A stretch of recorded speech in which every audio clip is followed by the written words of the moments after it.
Is it some devil that crawls inside of you?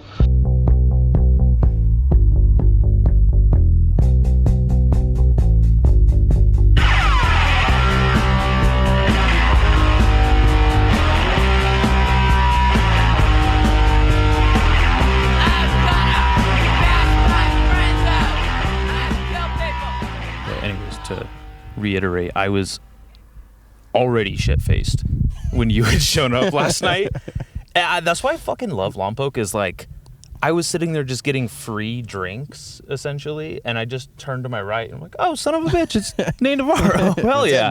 And, you know, and it's so casual, too, where it's like, oh, hey, man, you showed up. I wish you would have heard how I walked into that bar, because I came in, and I was just... I mean, every time I go, that's my home. You know? Yeah, so same. I just get there, I'm all happy, and I look around. I didn't recognize anyone, but I was like, fuck it. Shots! And just started right away, and I knew blacking out. Things were bad. Yeah. You got me a green tea shot, never a good sign. Oh, yeah. Green tea shots are, that's like a red flag. I have no idea what happened, but it was like sometime around like the last 2 years. My throat just like will not take straight liquor anymore. And I used to pound Jack. And well, that's not, you don't, like, you shouldn't pound Jack. Like, that's the thing I've completely tried to it was fun. remove from my life, is like drinking to get drunk. I try to enjoy like every drink, and it's made me into like a procrastinating alcoholic now. The thing is, once it like touches my mouth, the whole other person, the whole other side of me comes out, and I'm like, I'm getting fucked up today. Oh man, no, seriously. My coworker, we don't even get along, and he's like, we were putting solar panels on a winery today, and he's like, you think they sell beer in there? He's like, you want to go have a beer? And I was like, man, dude, I'm so hungover. I'll go have a beer. Let's go get a beer. Exactly. And oh man, they didn't have any, but it was just like, it's in you. It's a disease for real.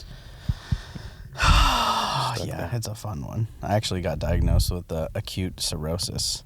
Jesus. Yeah, I went into the VA and nothing cute about that. No. They're like, oh, you're the 12th person today. Oh, God, it was probably everyone in there, but yeah. I just went in because I guess they needed blood for some reason. I don't know. The VA just asked me to go in there every now and then, and I was like, okay, cool. So I sent it to them, and they're like, oh, there's something going on with your blood. It looks like you might have a fatty liver or something like that. Oh, yeah, the lipids are all thick. I have no idea. So they're like, we're going to need to do another test. So they ran it, and then the doctor called me and was like, so you have acute cirrhosis? And I was like, I mean, the way you're making it sound is like, it's not that bad. I'm sure everyone else who drinks like me kind of has it too.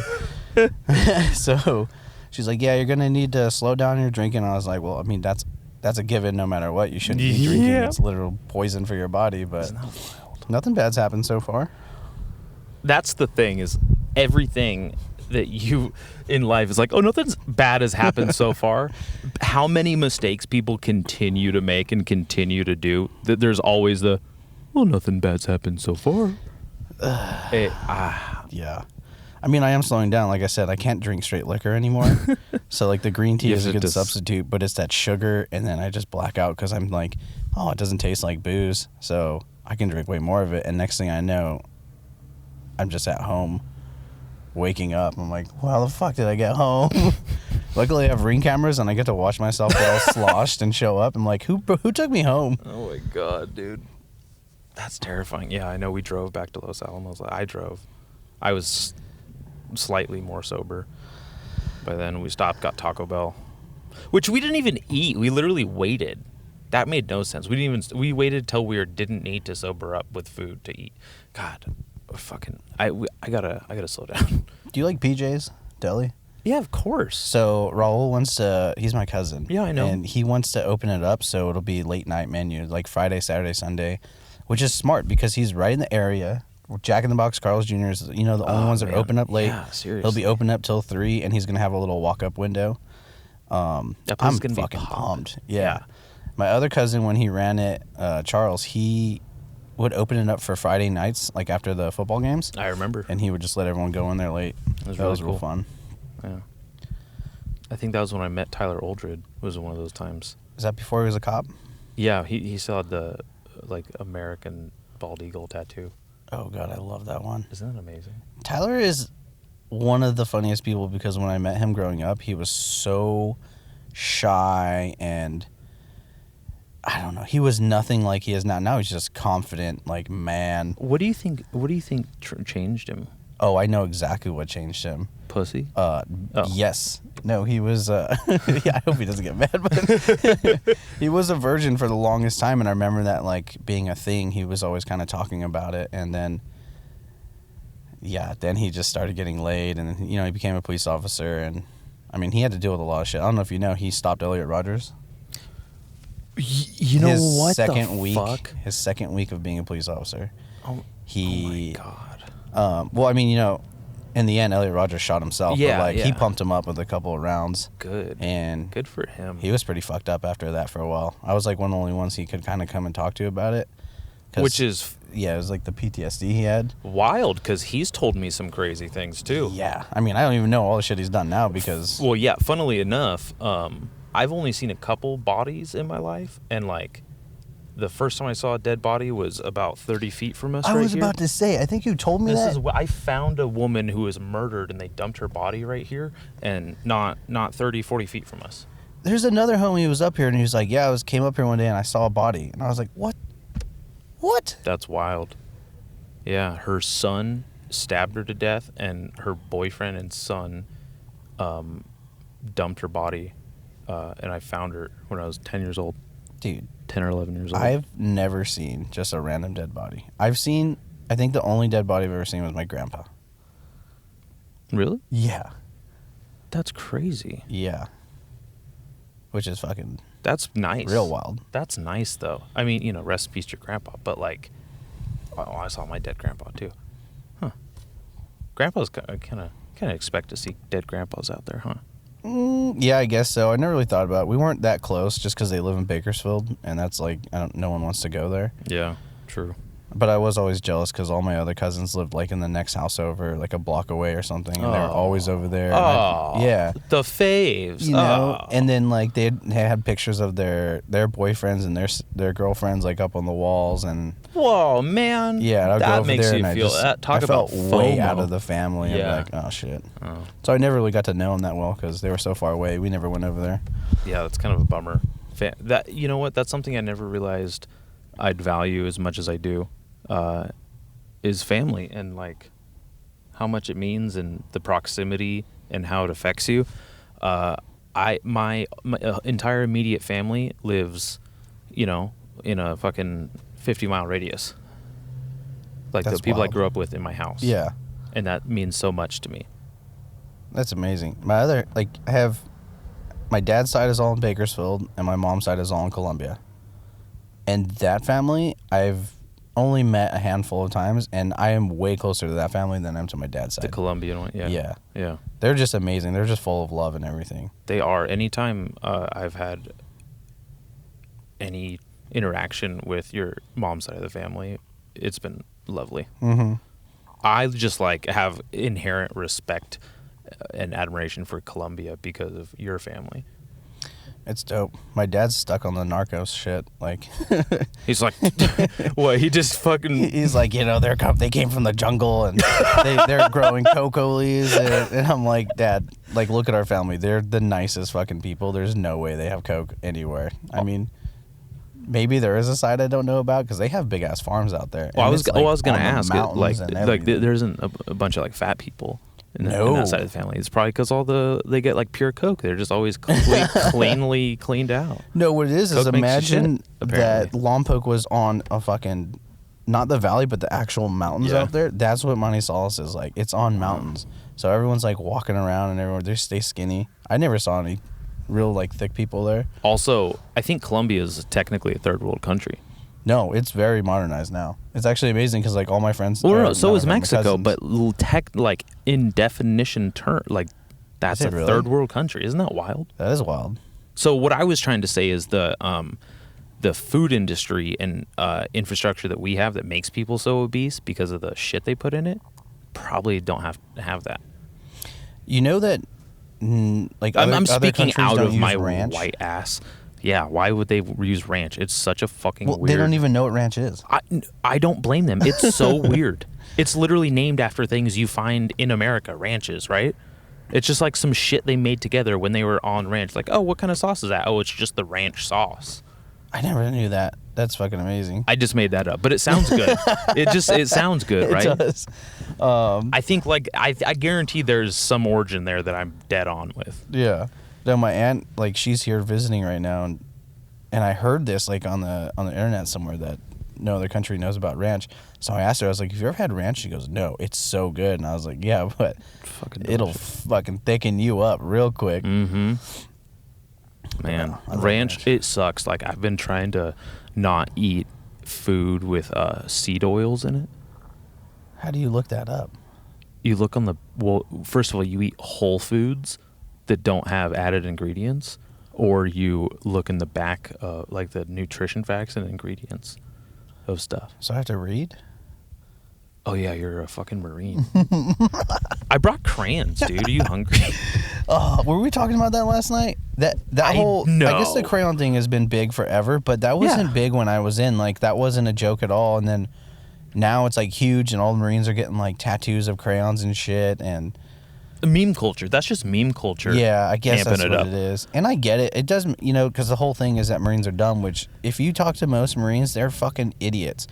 But they're terrifying. It blows my mind how, like, they don't have to be smart, and they can kill me with their hands. Well, that's the thing. Better than me. They're dumb. Like, you talk to them about normal shit. I think there's suck. something to that. Like, it's people who don't have to waste so much time thinking can get shit done.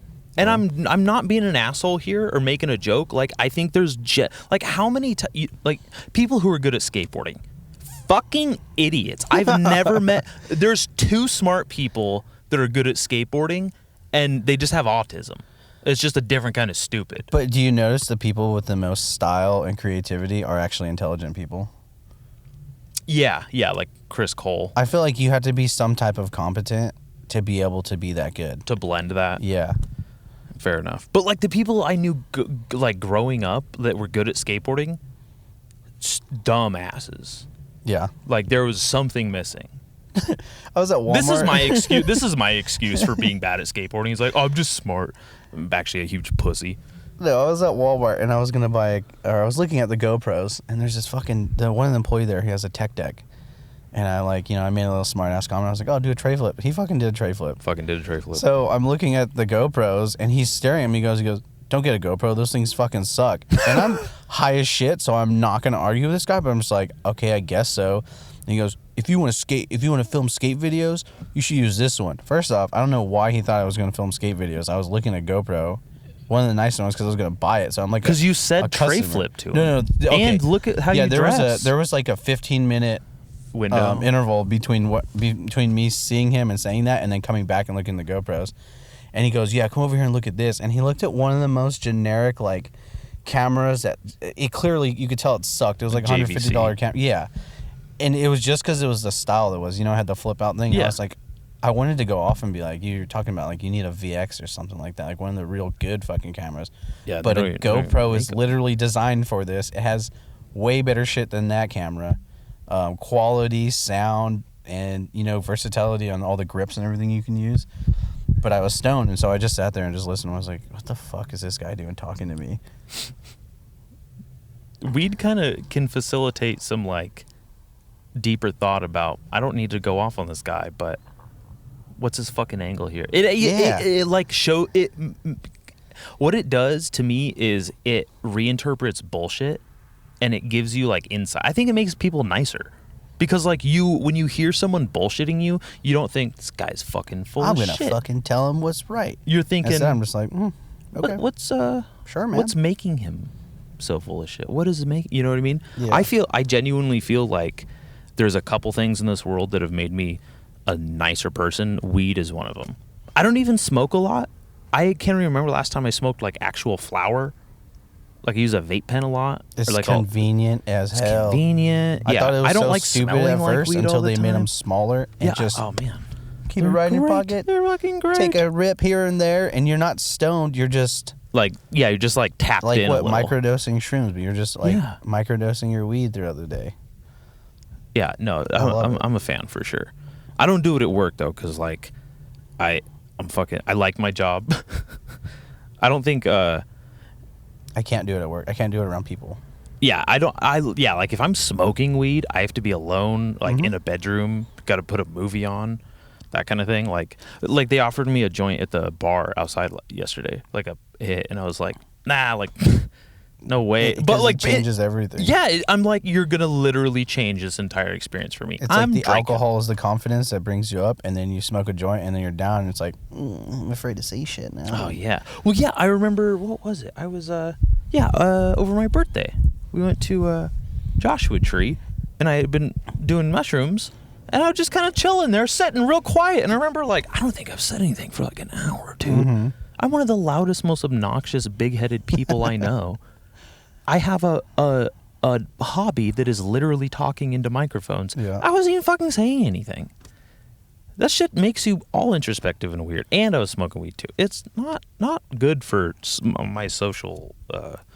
You just have to be socializing. around somewhere where you're comfortable and around people that you're comfortable with, or like what I prefer, not around anyone at all.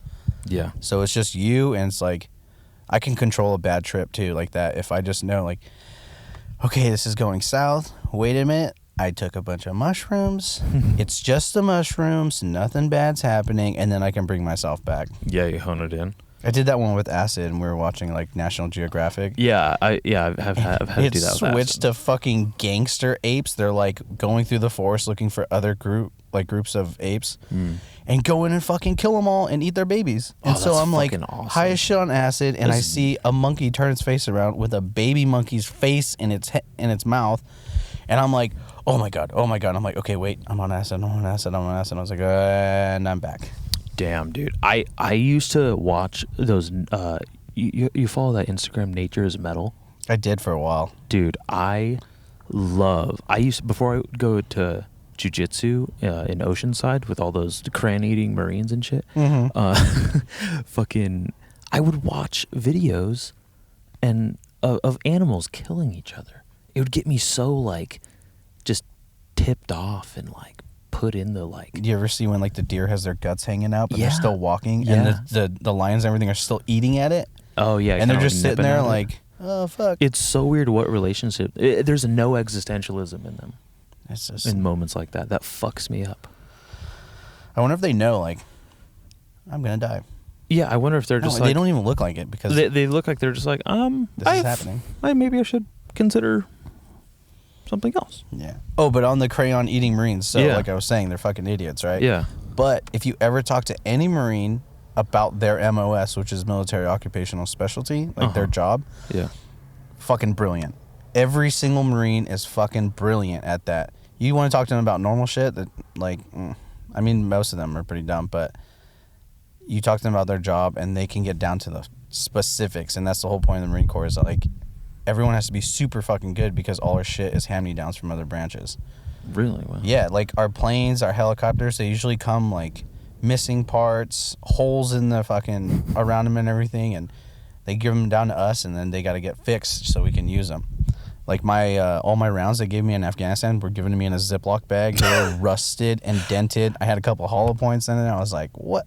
That sounds What like the fuck? like my fucking collection right now. Yeah. That's hilarious. And I was like, you want me to fight a war with this shit? this a war I was with this like, shit? this isn't gonna work, dude. And there was a time we had a bunch of machine gunners up on a roof, and there were these dudes like clearly passing a radio back and forth with each other, which Yeah. is hostile intent for us. Uh-huh. You can't kill someone unless it's hostile intent or hostile act. Yeah. But that's hostile intent because we can also hear them on our radios. They're fucking pick it up. jackass. Yeah, Yeah. We have our interpreter. Like, he's listening. He's like, yeah, those fucking dudes over there are gonna like set up an ambush on us later. Oh So we my get all the God. machine gunners on top of the building, and we get the fucking green light to go smoke these dudes. And all the machine gunners, as they pull their triggers, like rusted bullets and everything, they just don't fire off. Just So they're sitting there, and then all the Afghan guys who have these sweet-ass guns from the United States are just firing away at them, and you're watching the bullets miss everywhere. They're just going into the sky. You're watching the tracers just everywhere. I'm like, well, those guys got away. oh fuck. It was so sad. Did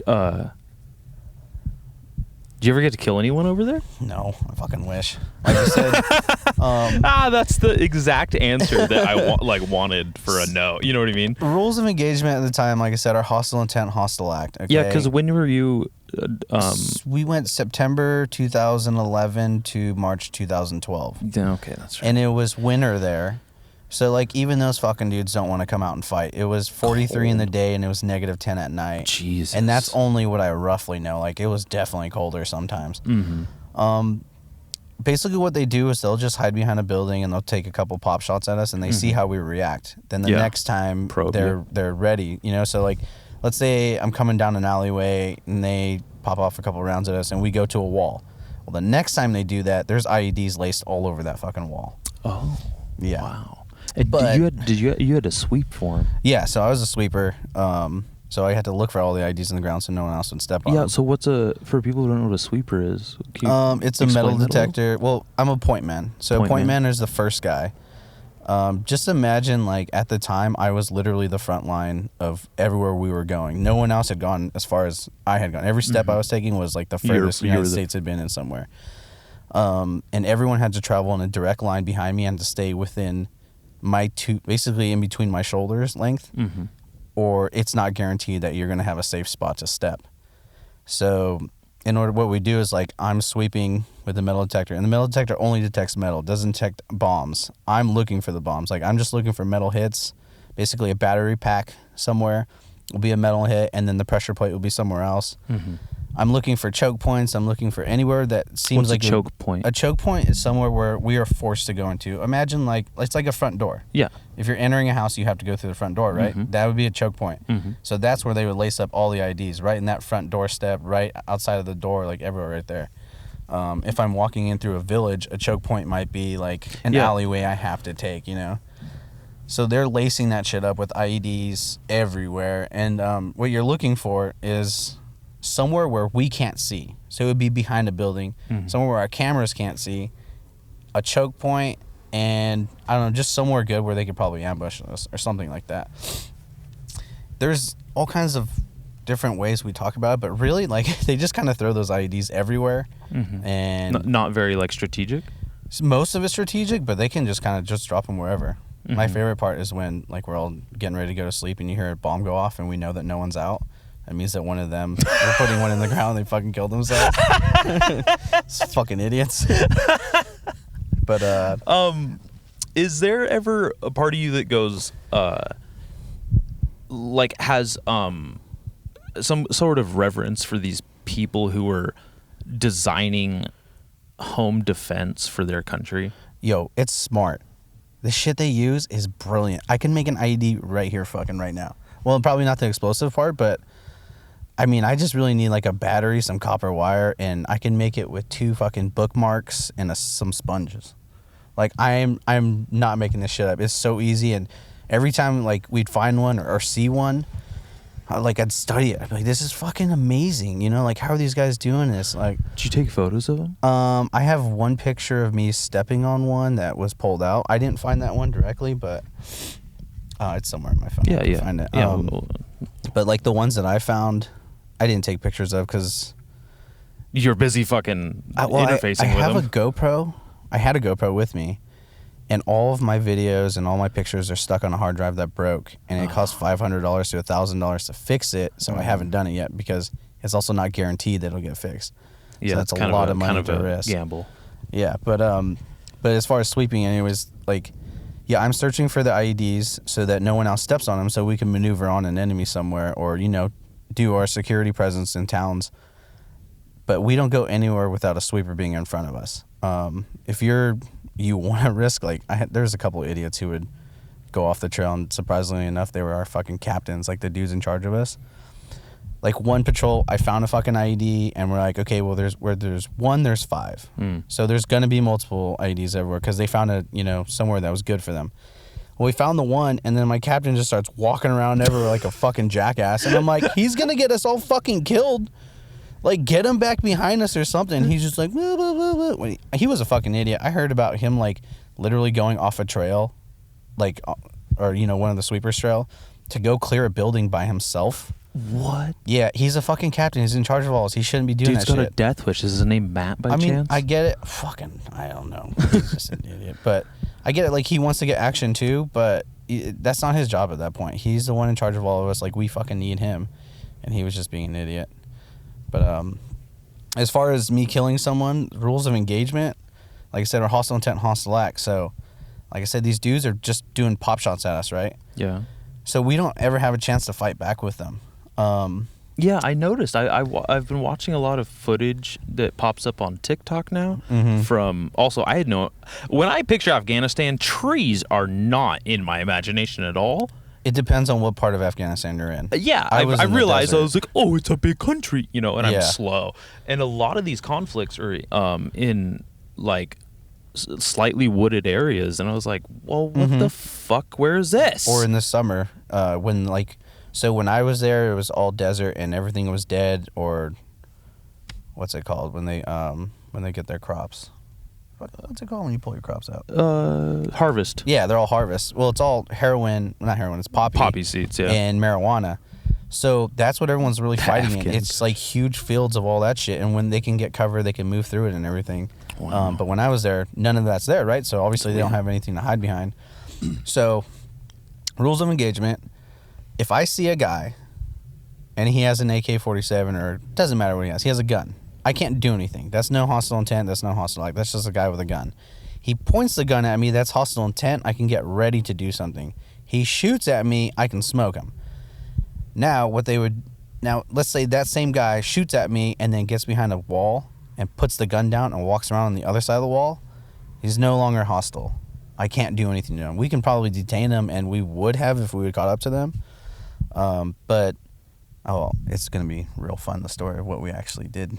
Since we couldn't catch up to them, we sent drones out, and they smoked them. But, but yeah, dude. It was stupid shit like that. Oh, so we're walking God. around, and we're getting shot at all the time. And we can't fucking do anything back. So it's like, most times we just sit down and wait, and what we would do is call the Afghan guys, the Afghan army or the Afghan police.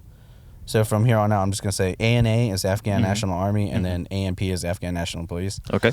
We call the ANP or ANA, and they'd come out and be like, that fucking building, and they would just start shooting away, inaccurate as fuck. Like, we had this one dude, I called him Sergeant Pedro because he just had this sick mustache, and he was their point man. Now, point man isn't supposed to have like explosives or anything like a rocket launcher, because it's unnecessary to be the first guy with a rocket launcher. He was the point man with a fucking rocket launcher, and I love this dude. So I call Sergeant Pedro. He comes and start launching rockets, but after a while, you just see him and they go right up into the air, or just different ways. And just fucking never got to kill any of those guys. But what we do at the same time is we call in a drone, and the drone would come in, which back then, like, drones weren't a thing like they are now. Yeah. So this was like some mysterious we'd call shit. it in. It would be completely mysterious to us, but they'd call in, they'd find them, and they'd find out like who the guy was. Like, I got shot at by the 3rd top sniper in Afghanistan at the time. Whoa. We know that because they followed him back to his fucking crib, and they sent in a bunch of like the special dudes. Like, they brought in a fucking AC-130 real low. Small birds came in and smoked the dude out. Nice. Jesus. But yeah, that's the only way we were able to we indirectly killed them. Yeah, in those I understand. ways. They shot at us. We called it in. They found out where they are and fucking blew them up. Gotcha. Yeah, no, I was really curious just because I think ever since, like, even when you're a little kid, you play Army and you, like, shoot the bad guys. It's this, and being, like, even being in getting to be in Oceanside, so close to Camp Pendleton, there's all these people who are boots or they're the boots term. Fuck yeah. And you're exactly right. Oceanside is boots. Yeah. But then there's also people who who have come back. They were downrange or whatever, and just fucking. All I want to be like, you smoke some fools over there. You want to talk about that? But I never had the nerve to ask it. And everyone tells me be a bad question. That's but I don't want. And I literally, that's the point of my show. Just don't say it first. The name. That's all I would say. It has to be the second or third show one. that you actually like give a fuck about what that dude's talking about. Like, they actually have an interest in it. Yeah. And then be like, hey, dude, you fucking kill anyone? Yeah. And they'll be like, yeah, I killed someone. Yeah. Or dude, they won't say anything, which means they definitely fucking killed a lot of people. Or like me, like, I missed all my chances. Which, there's one that really pisses me off. This dude fucking shot right at us, just barely missed my team leader, and I want to say it must have been one of the first times I got shot at, because that's when I realized that all my training was perfect. My CMD, which is my metal detector, drops straight down. I immediately go to my rifle. I turn to where I heard the sound. I see the motherfucker. Go to switch my safety off. He gets behind the wall. It's all done. But then the drone came and killed him. So. It didn't he? So fuck that guy. But I just wish I could have been the one to kill him. Yeah, that's was such a wild feel. I've never had that feeling. I couldn't. All I could do was amazing. imagine. It's all muscle memory. Everything that you know in jiu-jitsu, one day you're going to get in a fight. And you're going to see that, holy shit. Yeah. It's all muscle memory. It's all instinct. It just came out. Like, you're not even going to know, like, that you're doing it, but you're fucking that guy up. You know what I mean? Mm-hmm. That's how it is there. It's just constant training. Hazing in such a horrible way that it makes you learn things perfectly. And yeah, because it sticks with your ass. Oh, yeah, pain retains. That's pain what we retains. always say. Like, you fuck a dude up because he did the wrong thing, like, he's going to learn it way quicker. And it's true. I mean, Damn. We get fucked up, or we fucked up our boots, and I never did it like in a bad way, like where I just walked in and fucking started beating the shit out of him. But it'd be like, yo, you fucked this up, you're gonna go run up that mountain right now, and you better learn the thing by the time you get back. And if he didn't, like, go fucking run it again. Wow. And then if not, like, I'd run with him and teach him as I'm doing it, but like fucking him up the whole time. What made you join the Marine? Oh, okay. So I never wanted to join the Marines. I wanted to join the Army, and I wanted to be a fucking Ranger. Oh, yeah. So when I was a kid, I grew up watching Starship Troopers. Oh, and hell yeah. I fucking love that movie. Rico's Roughnecks. Yes. And, like, there's That's a picture. in the background of my head at all times. Oh, yeah. That movie is rent-free. That's one of the things me and your brother bonded over when we were kids. We still still do. teens. He just watched it like 2 days ago, and I watched it, I think, 3 days ago again. Yeah, it was just like, oh, like, you're a normal person. It was like, you know, the camaraderie of like, fuck yeah. But yeah, that movie, like, we would watch it as kids, and I would always, like, I glorified war in my head, and I would wear, like, so little ironic, fatigues, and I'd put up the couch pillows, you know, to make them look like sandbags. That's so And we'd watch Starship Troopers with little plastic guns, and we'd be shooting at the fucking arachnids and everything. And I was like, I'm going to join the fucking Army. You know, I'm like 4 or 5 years old, and I knew I wanted to join the Army. And then 9/11 happened when I was about 11. And I watched it happen, like, at my house. Because I remember we were getting ready to go to school, and my dad and my mom were, like, in the room just silent, just watching TV. I think my dad was crying. My mom was probably crying. My mom was freaking out. I'm watching it, and then, you know, we watched the planes hit. We watched the fucking buildings drop, and I think the camera was zoomed in, and you could see people jumping out, but I couldn't see that, or I didn't understand what I was seeing. But, like, I watched the whole thing happen, and then eventually went to school, and I was like, I'm joining the fucking Army. I'm going to go kill all these motherfuckers at 11, you know what I mean? Yeah. Like, it really fucked with me watching that shit. A lot of people. Well, you know what? Yeah, it's such a interesting reality that, like, we grew up in that time period where this is our biggest focal point of this generation, and it ended up being this 20-year war that is still fizzling in fractured ways. And do you ever have like these conversations with yourself, like, I think, like, our government did 9/11 or something? It doesn't matter to me. Oh, no, I know it doesn't I know matter. exactly what you mean. Like, you're right. And I can get into, like, I can watch all those videos and be like, oh shit, the government did do this, you know? But I'm easily those people were persuaded Americans either way, still, because exactly. That's what it is to me. It's understand. like, these are our people who died. Now, if there was, like, straight up facts that you can give to me that I could understand that are like, Bush fucking did that, I'd be real pissed.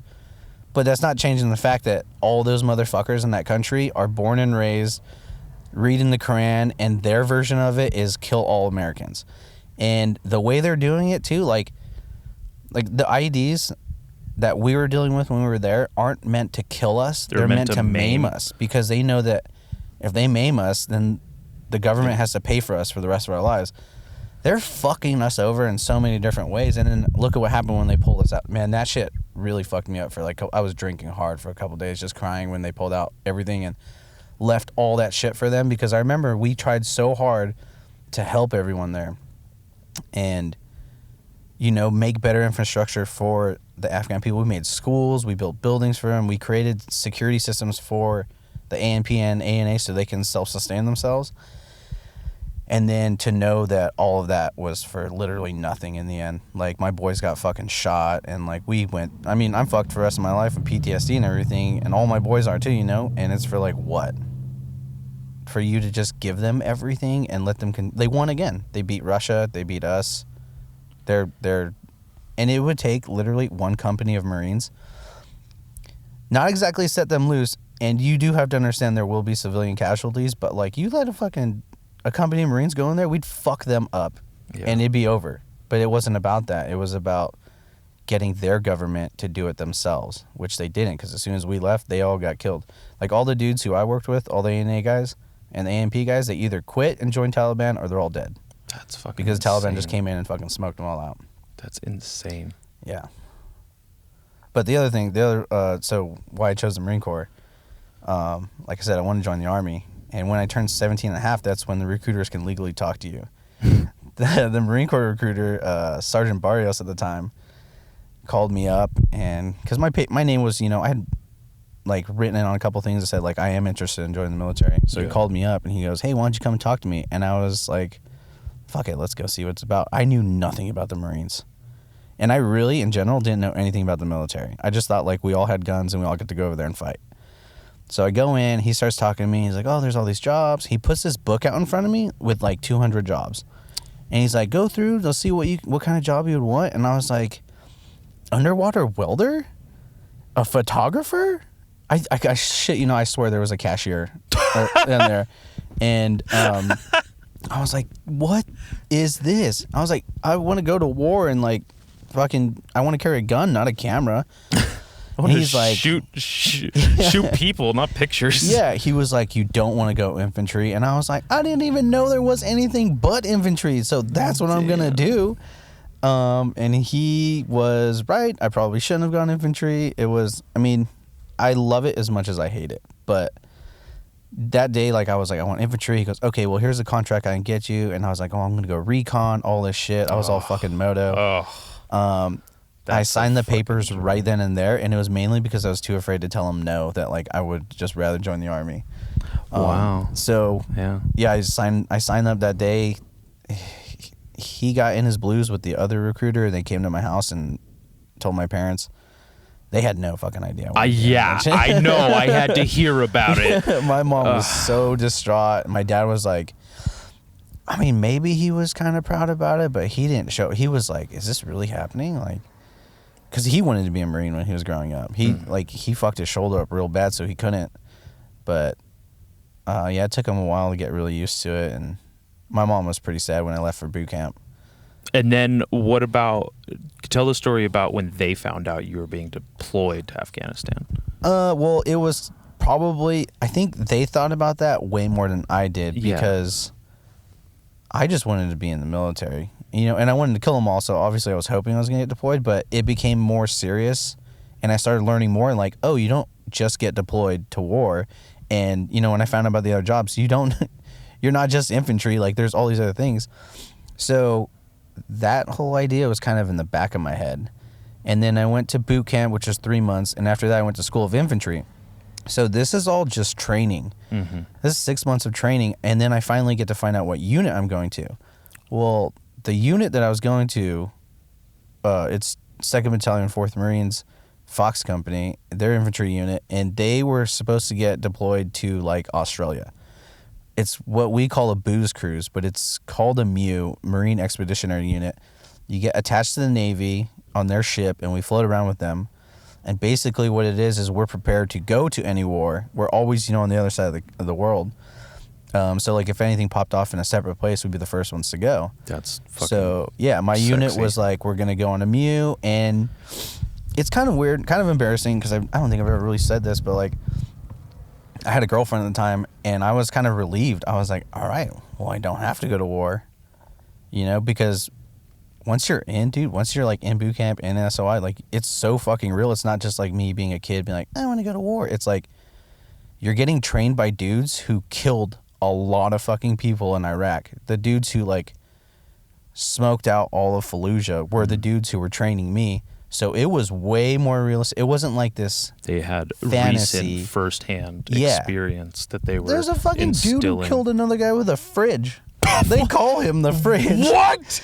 Yeah, so he was on top of a building in Fallujah, and I don't know, because I can't imagine like why there was a fridge on top of this roof, or exactly, maybe it was outside a window or something, but there were a bunch of Taliban, and they were coming in to ambush them from they were on top of the building, and they were coming in through the front door.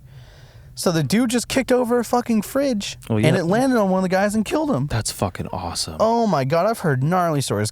Kills with e-tools, obviously dudes killing people with their helmets. What's an e-tool? The little shovel that we carry. It's like the foldable shovel. one. Yeah, they have all these. I keep going to this army surplus store, and they have all these fucking.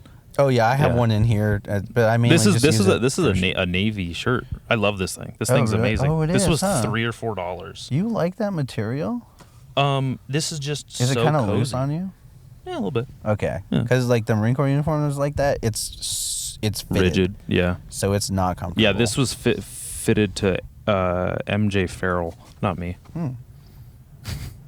Well, it looks good. It feels great. But anyways, kills with e-tools. Oh, and all kinds of shit. And the whole thing about the Marine Corps is about you have to know the history of it. So not only were we being trained by like these dudes who did the push into Fallujah, but we're also learning about the history of all these badass fucking Marines. Like, I'm talking dudes who like charge up hills with ammo in the snow with no shoes on to get ammo to machine gun bunkers, and doing that for days without stopping, eating, without sleeping, anything. Like, these dudes are superheroes in our minds, Yeah.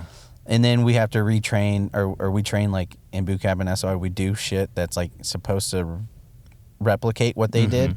So like if a guy, had to do ammo runs up and down this hill, we are running up and down the hill doing ammo runs. Did they name the drill after him? Yeah, like one of the big dudes was Barcelona, and I remember having to do like some Barcelona thing at boot camp. Man, it's smoke checks you, but you have to think like this dude did it in real life while he's like shot and everything, you know what I mean? Yeah. There's so many fucking crazy heroes in it. Does your relationship with war movies and other people who have become standouts from the war on terror and like the Afghan conflict kind of has that changed? Like, do you even consume any of that? You mean like watch war movies, whether like Saving it's Private Ryan, or not? Well, yeah, that, but just anything that is more modern about any of the Middle Eastern conflicts, anything that is any books that these people have written. Are there people to you that you're like, oh yeah, that guy has a book, but he's full of shit. I know he didn't fucking go out there and kill anyone. Like, kind of.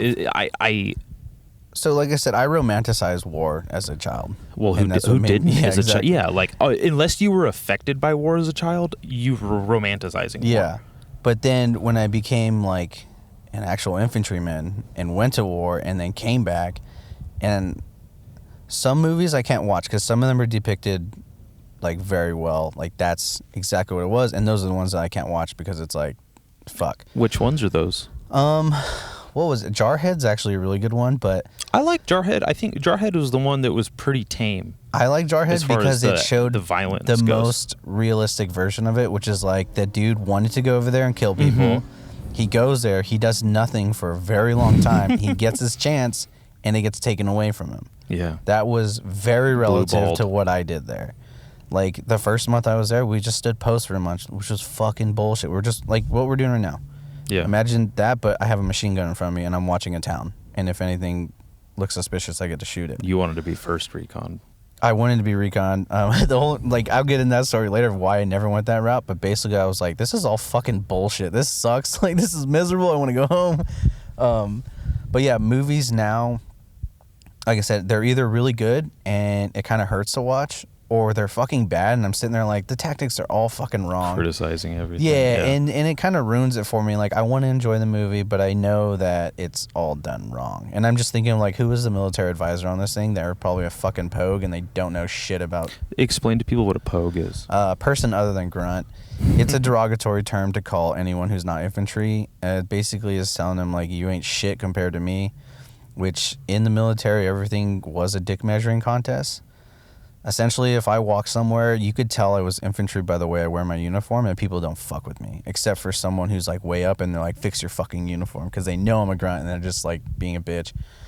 Another thing is like if I wear my actual nice uniform, like my dress uniforms, you can see my stack on it. And I have what's called a combat action ribbon, and it doesn't matter whether you got that for something simple or for something gnarly. You have a combat action ribbon. It means like you've done some shit. Yeah.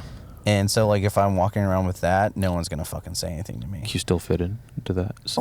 God, no. I try. That's what I heard is whether they're in shape or out of shape, no Marines can still fit in their uniform. Oh my God, no, because like I said, it's fitted and you have to change it every couple months because your body changes so much. Yeah, I believe it. Dude, we were eating, I think for breakfast I was eating probably 2 giant burritos with a monster. Then lunch was probably another burrito. And by dinner, we're probably eating pizza, whatever's open. Pizza, Jack in the Box, Carl's Jr., and like a fuck ton of beer. Now, as soon as we wake up in the morning, we're running a lot. Yeah, so I had like a 6-pack. And I'm eating the worst shit ever.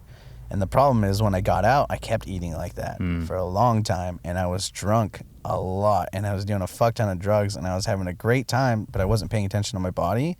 I went all the way up to like 255. I was fucking big. And I think it took me looking at a picture of myself. And I was like, what the fuck like, who's is the going fat on? fuck? Where am I in the picture? Why didn't anyone tell me I look like that? But Yeah. I never had a problem. Yeah. Like, I was still getting laid by like super hot girls and everything. So there was no like low, what's the word?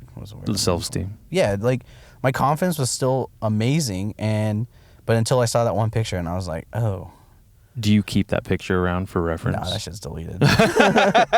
That's so bad dude. one. I keep photos of me, like I hide them or like I'll have them so I know what not to do or what not to, like I'll see the things that I don't like about the way my body used to be or is or whichever, so I can always refer back. And it's really it comes in handy when you get to brag on social media and you get to be like, here's me a year ago, my face was fat. Here's me 10 days ago.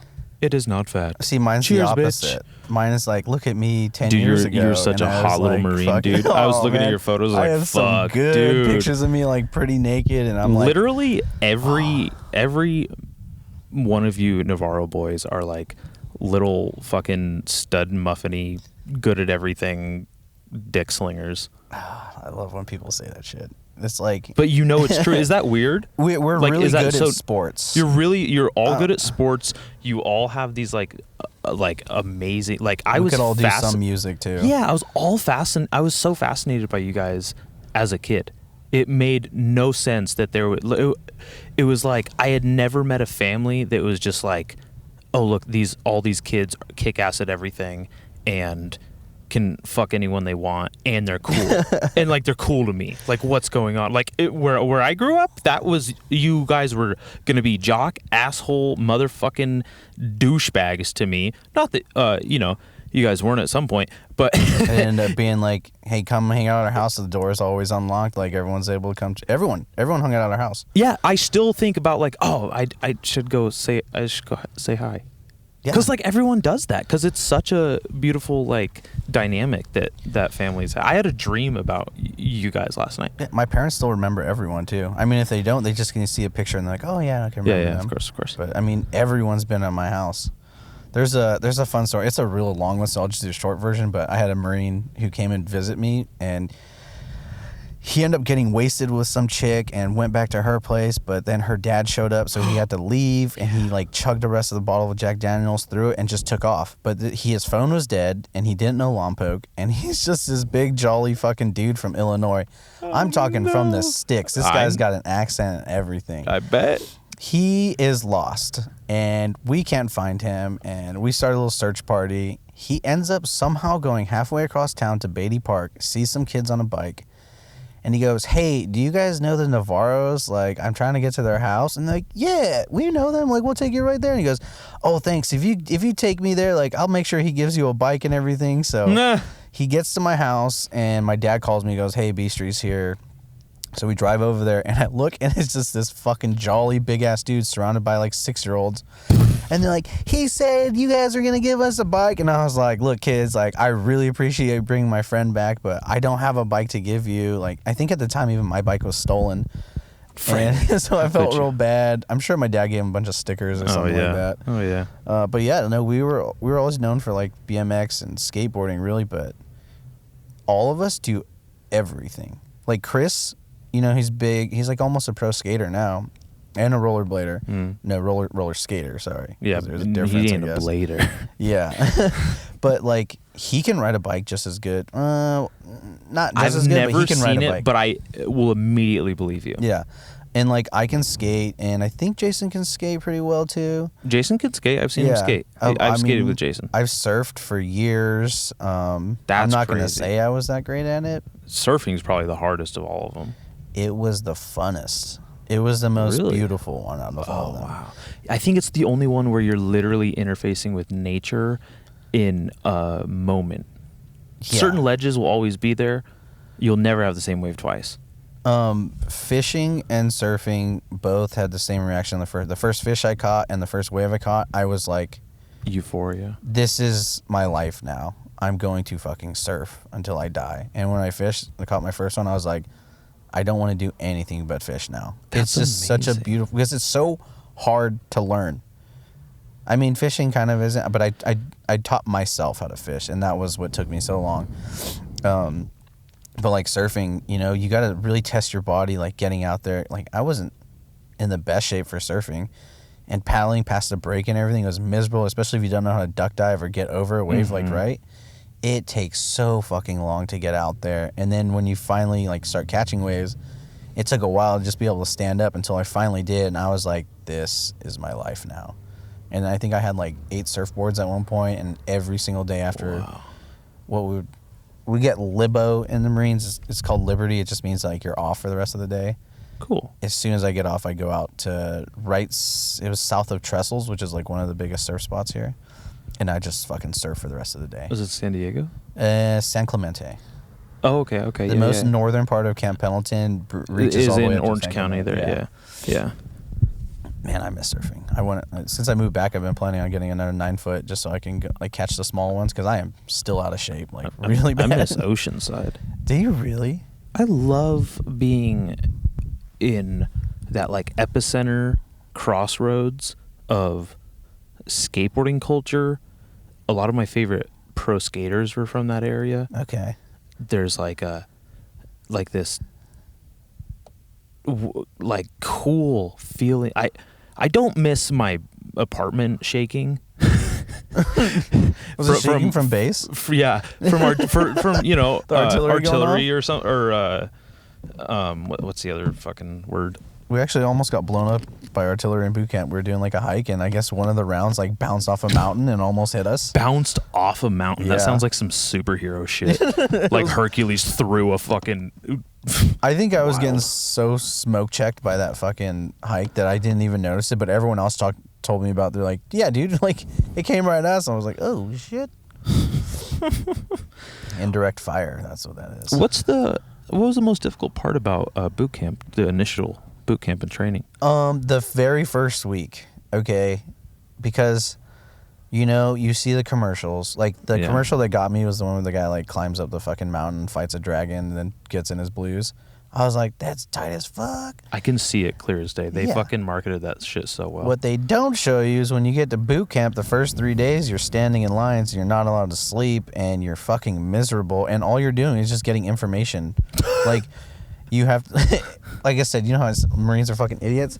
When you get 80 people in a room, and you have a drill instructor barking at them, and you can't understand what the drill instructor is saying, but it's one simple task. It's like, all right, all you motherfuckers, like, you're going to write your name on the top left. The fucking top left. Write your name, last name first, then your first name. You get 80 people in a room to do that. Someone's 20 of them it fuck it up somehow. So it's just, you're getting yelled at about how fucking stupid you all are. Don't you feel good when someone else fucks up and you're like, oh, whew, but then you all get reamed for it? Yeah, well, that's the thing. You're as fast as the slowest guy. So, like, if one guy fucks up, we all fuck up. And that's the thing. Like, we had the dumbest fucking human being I've ever met. His name was El Nakib. Well, that was his last name.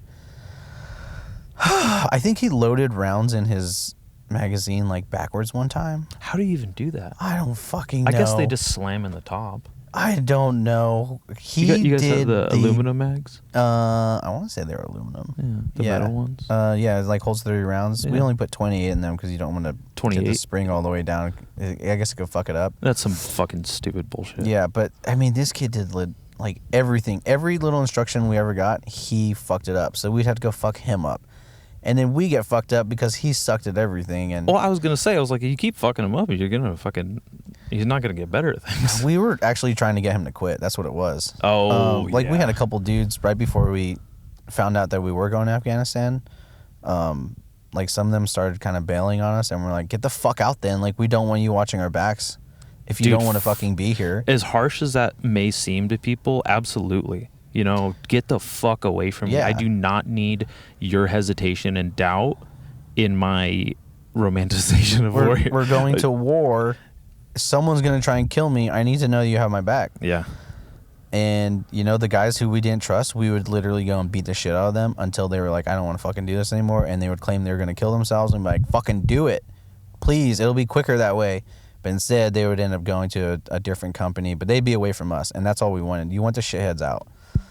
I know it sounds fucking brutal, but like it's the Marine Corps we're talking about. And No, that's your life. Yeah. I would much rather be brutal to someone for a couple weeks than be fucking dead in a couple weeks. Exactly. And like there was one dude who, I guess they were all getting shot at, and he just put his head in the fucking dirt. Like you do not want that guy watching your back. You want someone like who's gonna shoot back. But could you imagine having to be that guy though, that put your head in the dirt? Well, so the greatest question that's ever been answered for me was answered twice. One was, what kind of person am I going to be when someone shoots at me? And the other one was, am I going to be, like when I go parachuting, am I going to be the guy who gets terrified at the door or the guy who gets pulled out? So when I went parachuting, I found out that I was the dude like pulling the instructor out, like, let's fucking go, like push me out. That's you. I could have told you that you were going to be that way. Yeah. Just I would have showed you a family photo album and it would have been, you're going to be fine up there. Man, I loved it. And then the other one, like the first time I got shot at, I remember just like, since we couldn't shoot back, I remember just standing there and flipping off in the direction of where it came from. Like this sniper shot at us and went overhead and we're like, what the fuck? Anyone see where it's at? And they're like, no. The guy shot again, and I got up on the fence, and I just double bird with both fingers. Nice. And then he shot again. I was like, okay, I mean, I'll get down now, but yeah, like, he sucked. And that was the guy who was supposed to be like the third top sniper in Afghanistan. And now he's not saying now much. He's the dead sniper. Fuck that guy. But yeah, I love that I found out what kind of person I am from those two events. I envy those. I want those two questions answered at some point in my life. I could shoot at you if you want. But I don't want to shoot at you. That'd be a fun. You ever play paintball? No. I used to fuck with paintball a lot. It's just very expensive. Yeah. I love watching these dudes do the airsoft videos, GoPro videos on TikTok and stuff. Because they get all fucking geared up and shit. Yeah, I kind of hate the geared up part, but I get it. It looks cool as fuck. It looks fun, and they get to essentially, it's like a little funner than dry fire training. Yeah. And I mean, you're hitting someone, you're hurting someone. Yeah. You know? And it's a projectile. That's the fun part. Yeah. It's not the loud noise or the bullet part. It's a projectile. So there's something that goes ooga booga in your brain, and it goes oh. And like when you caught your first fish, it was a biological imperative. Endorphins went survival. This is key. When your mind said, I'm going to do this for the rest of my life, it's because it was connecting that synapses of you have to do this for the rest of your life because this is how you live and eat and that's I don't know, dude. Like you described that with surfing, and the first thing that came to mind was fucking archery. Yeah, probably like the first time you got like a bullseye or something. Yeah, I was like, oh, I'm fucking in. This is it. I'm in. Oh man, we can probably fucking shoot. I need to get new arrows. These ones are I do not know how I don't have a bow and arrow or like at least a pellet gun in here. I have a slingshot, but I rarely ever use that. I was going to say, there's this little aquarium on the other side of the grade right now that's just been sitting there, and every time I drive by it, I think, I want to shoot that. Make a cool little video. Just I think I know exactly what you're talking about. Yeah. Right when it starts going down, like some dude's been parked out there for a while. I see him all the time. I think he lives out of his car right there. That little like crappy Honda, the black one. Yeah, he was just there. Yeah, that's why I didn't he's pull been over there and for shoot weeks. it or break it with something Yeah, like just a do it real quick. slingshot. Whatever. He's fucking like before he was there. That trash wasn't there.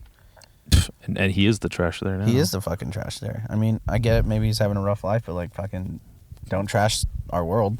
Like Yeah. I was saying, this whole Harris Grade, like it's a beautiful place, but like I did an Instagram story one time, and it was like, you know, a little cool ass panoramic of Lompoc right I here. remember. And it was remember. Instagram versus reality, and it just dropped down a little bit, and you could see all the fucking trash. I think I remember viewing this story because it's so fucking true, Mhm. and it's so heartbreaking because no one comes and cleans this up, and I don't know whose like jurisdiction this is for maintenance of any kind, but this is bullshit. Yeah. People dump things here. Some dude dumped his mom's dead body here. They're still dumping things here. You know what I mean? Like it is I mean, he, you know, of I course. wonder why he chose right here. Like that's not even trying that hard. That's what everyone said. Everyone said they caught him the next fucking day, and the fucking dad or stepdad, her boyfriend, in prison to this day. I don't know about him, but I remember when I worked at Walgreens, there was this woman who came in, and I don't know how we got talking about it, but she ended up saying like, "Oh, I know that kid," and all this shit, and it was like such a like, dude, Lompoc's such a fucking small town. Like you're 30 years old coming into my Walgreens where I'm working as like a fucking dumb little cashier, and A job is a job. a job is a job. Honestly, one of my favorite jobs I've ever had. It was Walgreens? like one of Here my in Lompoc? it was one of my first like jobs, and it was just like the most pure.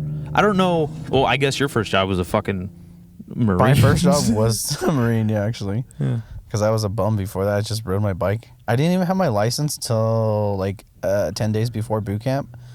I got my license when I was 21 years old. So God. I beat you. That beats me. Yeah. I didn't learn how to drive till I was 20 years old. Oh, the funny thing is, right as soon as I got back from boot camp, I was driving my mom's car, and I was racing my girlfriend at the time. I took the back roads, you know, the back road, Ballard Canyon. Was it the white between- car? It was Or the the van? silver Ford Focus Kona, Oh, okay. and it was stick. And I remember, wow. like, I looked up the Kona and said, like, oh, it's a rally car. So I was like, fuck yeah, I'm going to drive it like it's a rally car. So I took Ballard Canyon in between Solving and Buellton because I thought it'd be quicker, and she took, was it 246? Yeah. Well, it was dark, and I didn't know the road, and like I said, I just got my license before I went to boot camp, so there was 3 months of like not driving at all. And then it's pitch black, and I was flying on the straightaway, and all of a sudden it drops down to the left, and the back end just went out, whipped back and forth across the road, and I stopped it perfectly on the side of the road, which was a cliff. But the mud gave way right as I stopped, so it rolled. It did like a roll and a half, and a tree stopped me. Oh my God. So I didn't get hurt at all. And now we're sitting in a vehicle I- like on a couch. This is Yeah. awesome. But I remember as it was rolling, it was the loudest fucking noise I've ever heard. Like you can hear everything breaking, the glass was shattering everywhere. And all that went through my head was, oh shit, my mom's gonna kill me. That's the only thing going through kids. I will never forget that's exactly what went through my head. That's how high we value our mother's opinions Yeah. and things. And also, your mom, at least to me, is such an angel. Like I would feel absolutely She's the best. so bad for just letting her down and rolling her car. But she got a new car after that. She got the white one, right? What was the one? The Altima that, was it an Altima? No, it was a Kia something that Chris drove for a bit. Oh, really? Yeah, I think. Oh, No, wanna I say don't that's what it remember. was. Yeah, no, it was a Kia something. Optima, maybe? It was an older Kia Optima. Yeah, and then Chris ended up getting that for a while. Yeah, that's right. Because I remember he got rid of he had a Dodge? Yeah, we still have that. That's parked out in front of the house. Oh, really? Yeah, he had that one. He drove that to Texas and everything. Yeah, I It's know. still a great truck. It's I know, just- yeah. it You guys want to sits sell there. it to me? I'm pretty sure, like, if you made an offer, my dad might do it. Oh, Because shit. he got his license taken away since He's old and he gay. got a new doctor, and the doctor, Oh. like, found out he's been on all these pills forever because, like, he's disabled as fuck, and they got him hooked up on Oxy and everything. And he has a morphine pump in his body. So they were like, No you're way. all hopped up on all this shit, and you've been driving? He goes, I have no other way to get to my like appointments. And he's like, I've been doing this for 30 years. Like, what do you mean? And so they took away his license recently, and so the truck just sits there. So I guess you don't have to tell me this, but he actively doesn't fucking, what's this guy doing? It looks like he's just as aghast at the litter as we are, but he also looks like he's about to litter. He's got an orange thing on him. Yeah, he has gloves. I don't think he's... he's pissed smartphone. about the litter too. Yeah. Rio and I want to come out here and clean it, but like I said, every time I come out here to clean it, I'm literally watching other people throw more fucking trash. But I need to get that Dodge up here because I'm not going to put all the trash bags in this. Yeah, this is nice. I wouldn't do that. Dude's collecting cans. I didn't hear a car pull up, did he? Maybe a car pulled up. He might have parked way up there and did a walk. Yeah. He's looking for something specific, though, because he has that little trash bag. Yeah, he has like an old tradesman truck. It looks like someone's in there. Passenger seat. Might be a dog, though. Dude, I was camping the other day up in Fig, and, I'm back in here, and I was out of the way. Like, no one was... I was out, like, I think it's an 11-mile trail, and I was at the end of it. I went to sleep. No one was there. I woke up, like, around 3 or 4 a.m., and I just peek out the window like you just did, and there's a fucking truck parked right next to me. Like, not, like... in the same area, I mean right next to my truck. And I was like, how did I not hear it? And I start panicking. I'm like, dude, I'm out here all alone. So I always keep a K-bar in here. Where did I put my K-bar at? K-bars are fucking always keep this sexy. big-ass That's K-bar in honestly here. one of the reasons I like boots is you can put that in my boot. Yeah. But This is fucking... you can just toss it wherever. No, I just want to look So at I it. grab my K-bar and I'm like, all right, I'm going to get in my truck. I'm going to dip because whether this person is out here to kill me or not, this is so disrespectful to just show up in the middle of the night. Someone's out spot. Yeah, what a cunt. So I get in my truck and I just turn it on. I start driving away and I look at it and I was like, man, that truck kind of looks familiar. It looks like Max's dad's truck. And I didn't have any service where I was, so I just take off and I go up the trail a little bit and I parked behind some trees because I wanted to see like if this guy was going to follow me. And I think it took about an hour or whatever, and then the truck passed me, and I was like, that's Max's dad's truck. I was like, is that fucking Max? So like I said, I didn't have service, so I went somewhere where I had service, and I see messages from him, and it's like, hey dude, I parked next to you, but you're gone. What was it? I think... Didn't even realize you were asleep. No, I was telling him, because he was the only one who knew where I was. So I told him, like, there's a truck parked next to me, I'm leaving. Do you tell someone when you do things like that often? If I'm around here, yeah. And plenty of people have my location too, so like they can watch me or whatever, but I specifically told Max where I was going to be. So when I saw him pass, I went back and I got service and I was like, Max, dude, I think I saw you. He goes, yeah, I came to surprise you. I go, you fucking jackass. Don't come up to a car in the middle of nowhere and park right next to them. I was like, that's ridiculous. So he was like, yeah, I guess I wasn't thinking. And I go, it's okay, dude. But he ended up like just driving back home after that. Oh, that's funny. He's so cool. Literally, he's the best. We were just at Cold Coast, and the listeners will know that he was like the most recent guest. So, or second most. It has recent. been a while since I've heard another one. I know. Yeah. You know what's so funny is you paid me that compliment of like, oh, I like yours because it's consistent, and I was like, well, way to make a liar out of me, but because I haven't had one in a bit, but this is actually the second one I've done in a car. Actually, the last 3 have been in cars.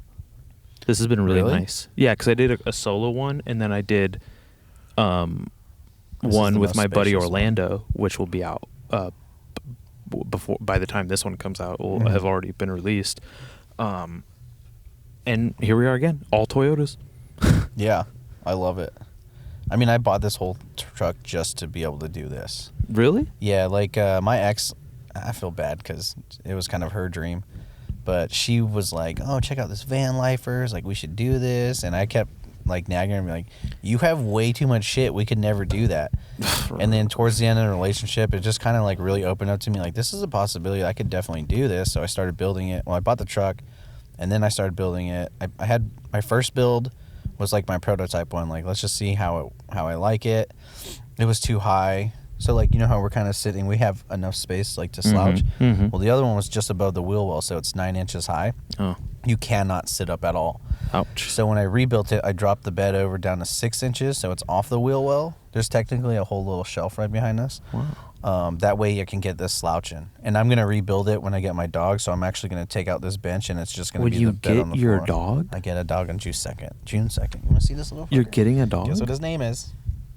Johnny fucking Rico. Really? Yeah. Fuck yeah. Look at that little dude. Oh. I'm so pumped. Little black. A black lab. Little black lab. Yeah, I have That's a so friend, nice. and she like produces litters of labs, and she sells them. She gives birth to dogs? She Does she have births 10 the dogs nipples? herself. Wow, that's amazing. She actually is pregnant as well with a kid, and it's It's gonna her come house out is like a puppy little ears, farm. dude. Yeah, but I saw that, and Sammy passed away recently, so Yeah. I gave it some time, and then both me and my dad are talking about, we're like, we need a dog. So they actually might still get their own wiener dog, but Aw. I was like, Something I'm manageable ready like a for wiener dog. a big dog. Yeah. Something that I can bring around with me. So I talked to Lacey and Danny, and I was like, listen, here's what I want. The first black lab that comes out, I want that one. Male or female, it doesn't matter. Missing a fucking eyeball, I don't care. Like, I want the first one that comes out. I don't want to choose. I want it to be like just fate. It turns out every single dog that came out was a black lab, but the first one that came out has a white patch on his chest, and they're like, that one's yours. And I That's was like, beautiful. yeah. And also, what I'm finding out is that's the best one on the litter. Like, that's everyone's favorite. I'm like, yeah, I got the cool dog. So I'm super excited to take him out in this. Like, I'm going to Colorado the beginning of June, just so I can be with that dog and go fly fishing like one last time before I come back into society and really allow myself to settle in back into Lompoc. Yeah, what's the transition of settling into society about? Well, I mean, coronavirus happened, which Yeah. sucked for everyone, no matter how you were affected. Like, Yeah. it sucked. And then I went through a breakup, and I hated my job. I mean, my job was cool, but it got so stagnant. And then they kind of forced me to go to Dallas, which I didn't. I originally didn't want to move to Dallas. I ended up liking it, but I was kind of pissed about that decision. I heard it's kind of uppity there. I never really went to downtown Dallas. I was more towards Addison, like the nicer area. Yeah. But the skate parks there were fucking sick. Like, my first favorite bowl is obviously Solving. My second favorite bowl is Louisville. And connected to that whole park is a giant lake that just has all kinds of carp, which I can go. So I can go ride the bowl, and then after that I can go catch some carp. Wow. And I fell in love with it. It was the first place I ever lived on my own. Oh yeah, that'll do. That's what. See, Oceanside's the first place I lived on my own. That's probably why I love it. Yeah. And all those skate parks there are so beautiful. I think the only reason why I don't like Oceanside is because I just remember, like, it's known that that's where the boots go because there's nowhere else to go. And if you're walking around Oceanside, you see all the little fuckers with the backpacks on, the glasses, and fucking high and tights glasses and everything. You know what I mean? Like, they all have Fucking A. spies and shit, or the Oakleys, yeah. I mean, it's so funny though. It's just it was easy for me not to look like that because I'm from here, so I knew, like, I just dressed like I always did, so I kind of blended in, but I was like that fit, skinny dude with the high and tight, so they can still tell it was a boot. Yeah. Damn. It's brutal. I I know it's hard to. I got mistaken for. I was like, obviously I need to dress better because I would get mistaken for one all the time. Yeah, which is actually really bad. You don't want to be a Marine in those areas because everyone takes advantage of you. Like, it's the storage signs and ads like, oh, store your stuff here long term. Exactly. It's so or buying a car. It's yeah. They everyone knows that. Dude. Everyone knows the car bullshit. It's funny because every horrible financing. Friday before the weekend, we always have to have a brief, and it's like, listen, when you go out there, don't get fucking drunk and drive. Don't go out to Oceanside and buy a fucking ring for your girlfriend who's gonna leave you when you go get deployed. Don't fucking buy a super nice car. Don't all this shit. No Camaros. And then what does every fucking boot do? Everything that you're not supposed to do. That's what happens when you give a fucking 19-year-old thousands of dollars. Oh, no. For the first time. There's no money. There's no money. I think. But like you get paid during boot camp and you don't get to leave and you have all this money and Do you know how much money you come out after 3 months of boot camp? $9,000. $1,100. $1,100? Because you have to pay for your own uniforms. Oh wow, and that's you have hilarious. to pay for your own chow hall food. Maybe I'm thinking of the Air Force. Yeah, the Air Force is probably much different. I don't know how much the pay changes, but I know that you don't make shit as a Marine, and as an infantry Marine, you don't like get promoted that often, so your pay stays like shitty. I remember having to choose between booze or food a couple nights, and I'd always go with the booze because it was just like, well, fucking whatever. I'll just wait till the morning. I'll get chow hall, which I'm already paying for. But this Jack Daniels is gonna really make me feel good tonight. That's wild. Yeah, no, I was deployed to Afghanistan for 7 months, and when I came back, I had $15,000, which to me was like, oh my god, $15,000. But if you think about that as if you had a normal job, $15,000 ain't shit. So I think my normal paychecks were like maybe after taxes was like around $700 every 2 weeks. Yep. And that's how you get taken advantage in Oceanside, is because everyone knows that everyone in the military gets paid on the 1st and the 15th. Mm-hmm. So they're like, oh, come on, you can make these easy payments. This is what your paycheck... They already have your rank and everything on the walls. They know, like, oh, you're a private. Like, this is how much you're making. Fully take advantage of everyone. Salty. God damn. It's the worst. How funny. I love knowing all that fucking background info. I want to go to Oceanside now and see what it's like as a normal person. Because I bet it's probably not that bad. I know they got Cabo, though. You been to the bar there? No. Fucking Cabo! Oh, my God. It's a rooftop bar right in downtown across the street from, like, the movie theater. Yeah, yeah. In that little bar district. Oh, yeah. I know where it's at now. I haven't been there. I didn't go to many bars. We went to this place. I think it was called Jay's or something. I don't know. It was some little hole-in-the-wall dive bar that had karaoke in Vista, and it was just like, it was like the Shamrock. Oh, and like that's the kind of bar. Like, yeah, me and Kylie are like old. Maybe I'm just speaking for myself. I don't know. I want to be in like a fucking dive bar somewhere. Like that is where I feel most comfortable. I grew up. My mom was a bartender and a stripper, and like my dad would always be in bars like that, and I'd go play pool with them and like just be, the kid allowed in the bar, whatever. Yeah. Like it was very normal for me, and so I'm very comfortable in those environments or places because it's like just kind of embedded a little bit. Is that someone's fucking shitty music in the car playing, or am I hearing shit? I think it might just be them as they pass. Oh, okay. Oh, dude, I'm a douchebag when I drive on the grade. Oh, I fucking rip. And it's like, if I get on it, I'm playing System of a Down, Comeback Kid. Who else? Fucking Korn sometimes. Like, just hard shit right as I'm getting on the grade. I'm like, let's fucking rip this thing. I think I do it in like 4 or 5 minutes. That's fucking hilarious. In this truck, too. I have a 20-year-old vehicle. I can't do that with it. Oh, God, I love it. Also, I don't listen to music, dude. Like, I've been so invested in podcasts. Like, I listen to audiobooks and podcasts and shit. Yeah, that makes sense. On my way here, listening to like a podcast about how to improve your memory. Yeah, outside of Joe Rogan, and yours and my buddy Justin's, like, I never could, because some of them are just so bad. And They are. There's so many bad ones. It's so many bad. It really is difficult to like elevate a podcast or a show, and it's especially bad when people just want to do it because they think that's what they're supposed to do and that's what's popular. Mm-hmm. And there's not a lot of passion involved in that, and I think that there's so much that they miss out on when they're not just like caring about the quality, caring about how it comes out. I have some episodes that like I'm embarrassed about, but there's an actual like progression, and I think that there's so much shit out there where it just fizzles, where it's just like, what happened to that podcast? Oh yeah, you guys did like 10 episodes or some shit, and you just stopped doing it. Yeah, the hell's the matter with you? Like, it was just a fad for them. Yeah, like there's a big curve. Like, I'll listen to all my friends' podcasts just because, like, I mean, for one, support your fucking homies. Exactly. Dude. Hell yeah. But like, I get it. Like, they're not professionals. It's like, but you got to stick with them the whole time. You got to help them out so that they do get that progression and they do make some good shit. But if I'm listening to some random podcast and that shit sucks after 5 minutes, I'm like, you go fuck yourself. Yeah. There's thousands of other ones. I'm going to go find a good one. They're not funny. They think they're funny. Yeah. Mine.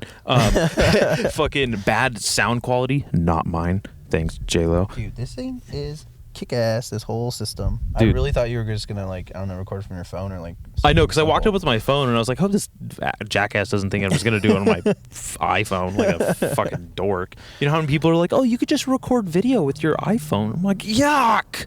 That's not going to work, and my phone can't take that. I have too many fucking ass-shaking videos on my phone to... Do you actually yell at them? Oh, yeah, fuck. I just got this new 13, and I was like, I want the most gigs that I can fucking get on this. They're Yeah, like 512, and I was seriously. Because I had 64 in the last one, but all the updates are just, like, filling it. Giant. Yeah, I hit fucking capacity all the time on this one now. Yeah. I definitely need to get a bigger gig phone on bigger storage on my next phone. Just throw out your Venmo every time and see if, like, people will send you money for them. You know, that's a interesting... I've thought about doing that, especially recently, because I was supposed to have this camera that I've been putting off buying because I have a couple things going wrong with the 4Runner, and then like I'm paying for this storage locker that I wasn't paying for before. So there's like right there is like extra couple $100 a month that is gone, and I'm thinking about putting like a Cash App or like putting like a Venmo or something up so people can donate, just to be like, hey, if you enjoy the podcast, donate a couple bucks. It's going towards production equipment, and that's it. Like this is my passion, and help support, you know, in whatever way. And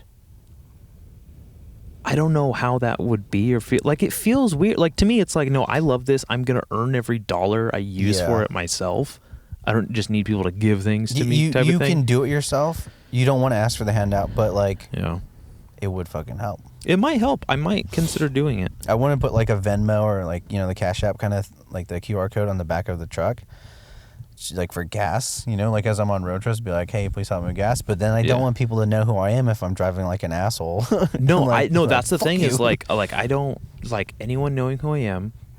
Like driving, I don't like things being like particularly obvious or like be a dead giveaway. There's not a lot of stickers. There's no obvious things on mine. Like, you have a lot of stickers, and like that, like, yeah, it's now cool. You'll know who I am in town. Yeah, in town. But like, I don't want to see someone in the next town over and know who they are, or them know who I am because they saw me over there. Scares the shit out of me. Do you know who Rio Jackson is? His Spider-Man car is I see it everywhere. Everywhere. I know exactly where he's going. That was the first thing that popped into my head. That's why I could say that so quickly. Is like, even though it's so fucking cool, he's had it forever. I think. So you know that he's actually related to Michael Jackson. I think Michael Jackson bought that. That's what I heard. That's what I heard. It was a gift, and it has like Michael's like epitaph on there or something like that. I don't know anyone famous, but I love name dropping Rio because like Rio was the homie growing up, and some of his, I want to say his cousins, like were they lived in Angie's house for like they rented a room there. That's crazy. So like whenever people are name dropping the celebrities I know, I'm like, oh yeah, well I grew up with Rio, who's really fucking cool and related to Michael Jackson, and actually like Neverland Ranch is right around the corner and everything. Yeah, which I thought was behind Montecito. I didn't realize it's on Happy Canyon Mountain. Road. Yeah, it's right there. Like, we pass it every time. Max showed me. He was like, oh, there's Neverland Ranch. And I was like, wow, I've been telling people this crazy shit for the longest time. I've been lying through my fucking teeth. Yeah. It's like, you know, do you ever have those facts that you've known for so long, but now we have the technology to proof check it? And I'm like, I've been telling people so much shit. And I'm like, yeah, you know, because I've known this my whole life. And I look it up now. I'm like, I've been fucking wrong for so long. Tom Segura has a bit about that. Where his dad told him that Tommy Lee Jones was gay, and he's like, "Do you know Tommy Lee Jones was gay?" Yeah, that's exactly it. Yeah, and he goes, "Dad, he's not gay," and his dad just goes, "Oh, I thought he was." You know how many fucking people we've told for years. My ex took me to go see Tom Segura. We watched the recording of his Netflix one, the latest one that came out. Ball Hog. Yeah, at the beginning of the pandemic was so fucking good. God fucking pandemic. He's a titan. He is good. He's so fucking good. Like, literally, changed a lot of things for me in the way one like without Tom Segura. Sorry. Well, you're right. He's Hispanic. Yeah, that's true. I know he speaks perfect Spanish. Mm-hmm. Blows my mind. I can't even speak good English. My favorite thing is how monotone he is at all time, but yet he can you just get, like, he's pretty monotone about everything, but like his facial and his delivery of everything subtlety is and delivery perfect. is amazing. My favorite one from him is when he's talking about how he's in the movie theater and there's a baby, and he goes out and he meets like the dude at the movie theater, and he's like, "Hey, do you know there's a baby in there?" And he's like, "Some people suck." Yeah. I live by that now. Anyone says anything to me like, "Oh, dude, it's like there's people in there fucking being shit," I'm like, "Some people suck." It's beautiful. Fucking Tom Segura, I love Dude, that guy. seriously, I'm so happy people like that. It was such an inspiration to like keep me going as a person. You know what I mean? Just like Yeah. little things where it's just like there's still some surprises out there. Do you ever know Pablo Francisco? I comedian? I haven't watched any, but I know who Pablo is. He did the best one. It was about having like an erect penis, and he like he made this like the way he turned his body, it looked like he was a penis, and the way he explained about Oh, like had the like curve his upwards. eyes, he was blinking like he was a dick and like talk like scream like "Ay!" It was just fuck. It's been over 10 years since I've listened to that one, but it was so fucking good. He was real good with different voices and everything too. God, I need to get this stand-up career off the fucking ground. Do it. Career. I hate saying career. It makes me want to throw up because I know how long it takes, and it's really not that easy to fucking achieve. But yeah, and every comedian's like really depressed on the inside. yeah, a lot of them are. But like, I was There's a like, oh, comedy I show got at the that Sham. covered, huh? There's a comedy show at the Sham. Yeah, they're coming gonna. up. Yeah, I'm gonna see if I can hop on that. If I ever was to do it, I only have one story I know that I can just deliver perfectly, and it's about the first time I ever got my asshole licked by a hooker in Japan. Dude, I fucking love that story. It's one of the greatest stories. Do you want to tell it right here? Her. Well, You don't have no, to. that's a good one to tell in person because Yeah. it's hard to explain the bucket where they had to sit on where like my balls are dangling Yeah. in between, where Yeah. she did the credit card swipe to test me, and the way she looked at me, oh my god, I fucking loved her so much. She was like 60 years old.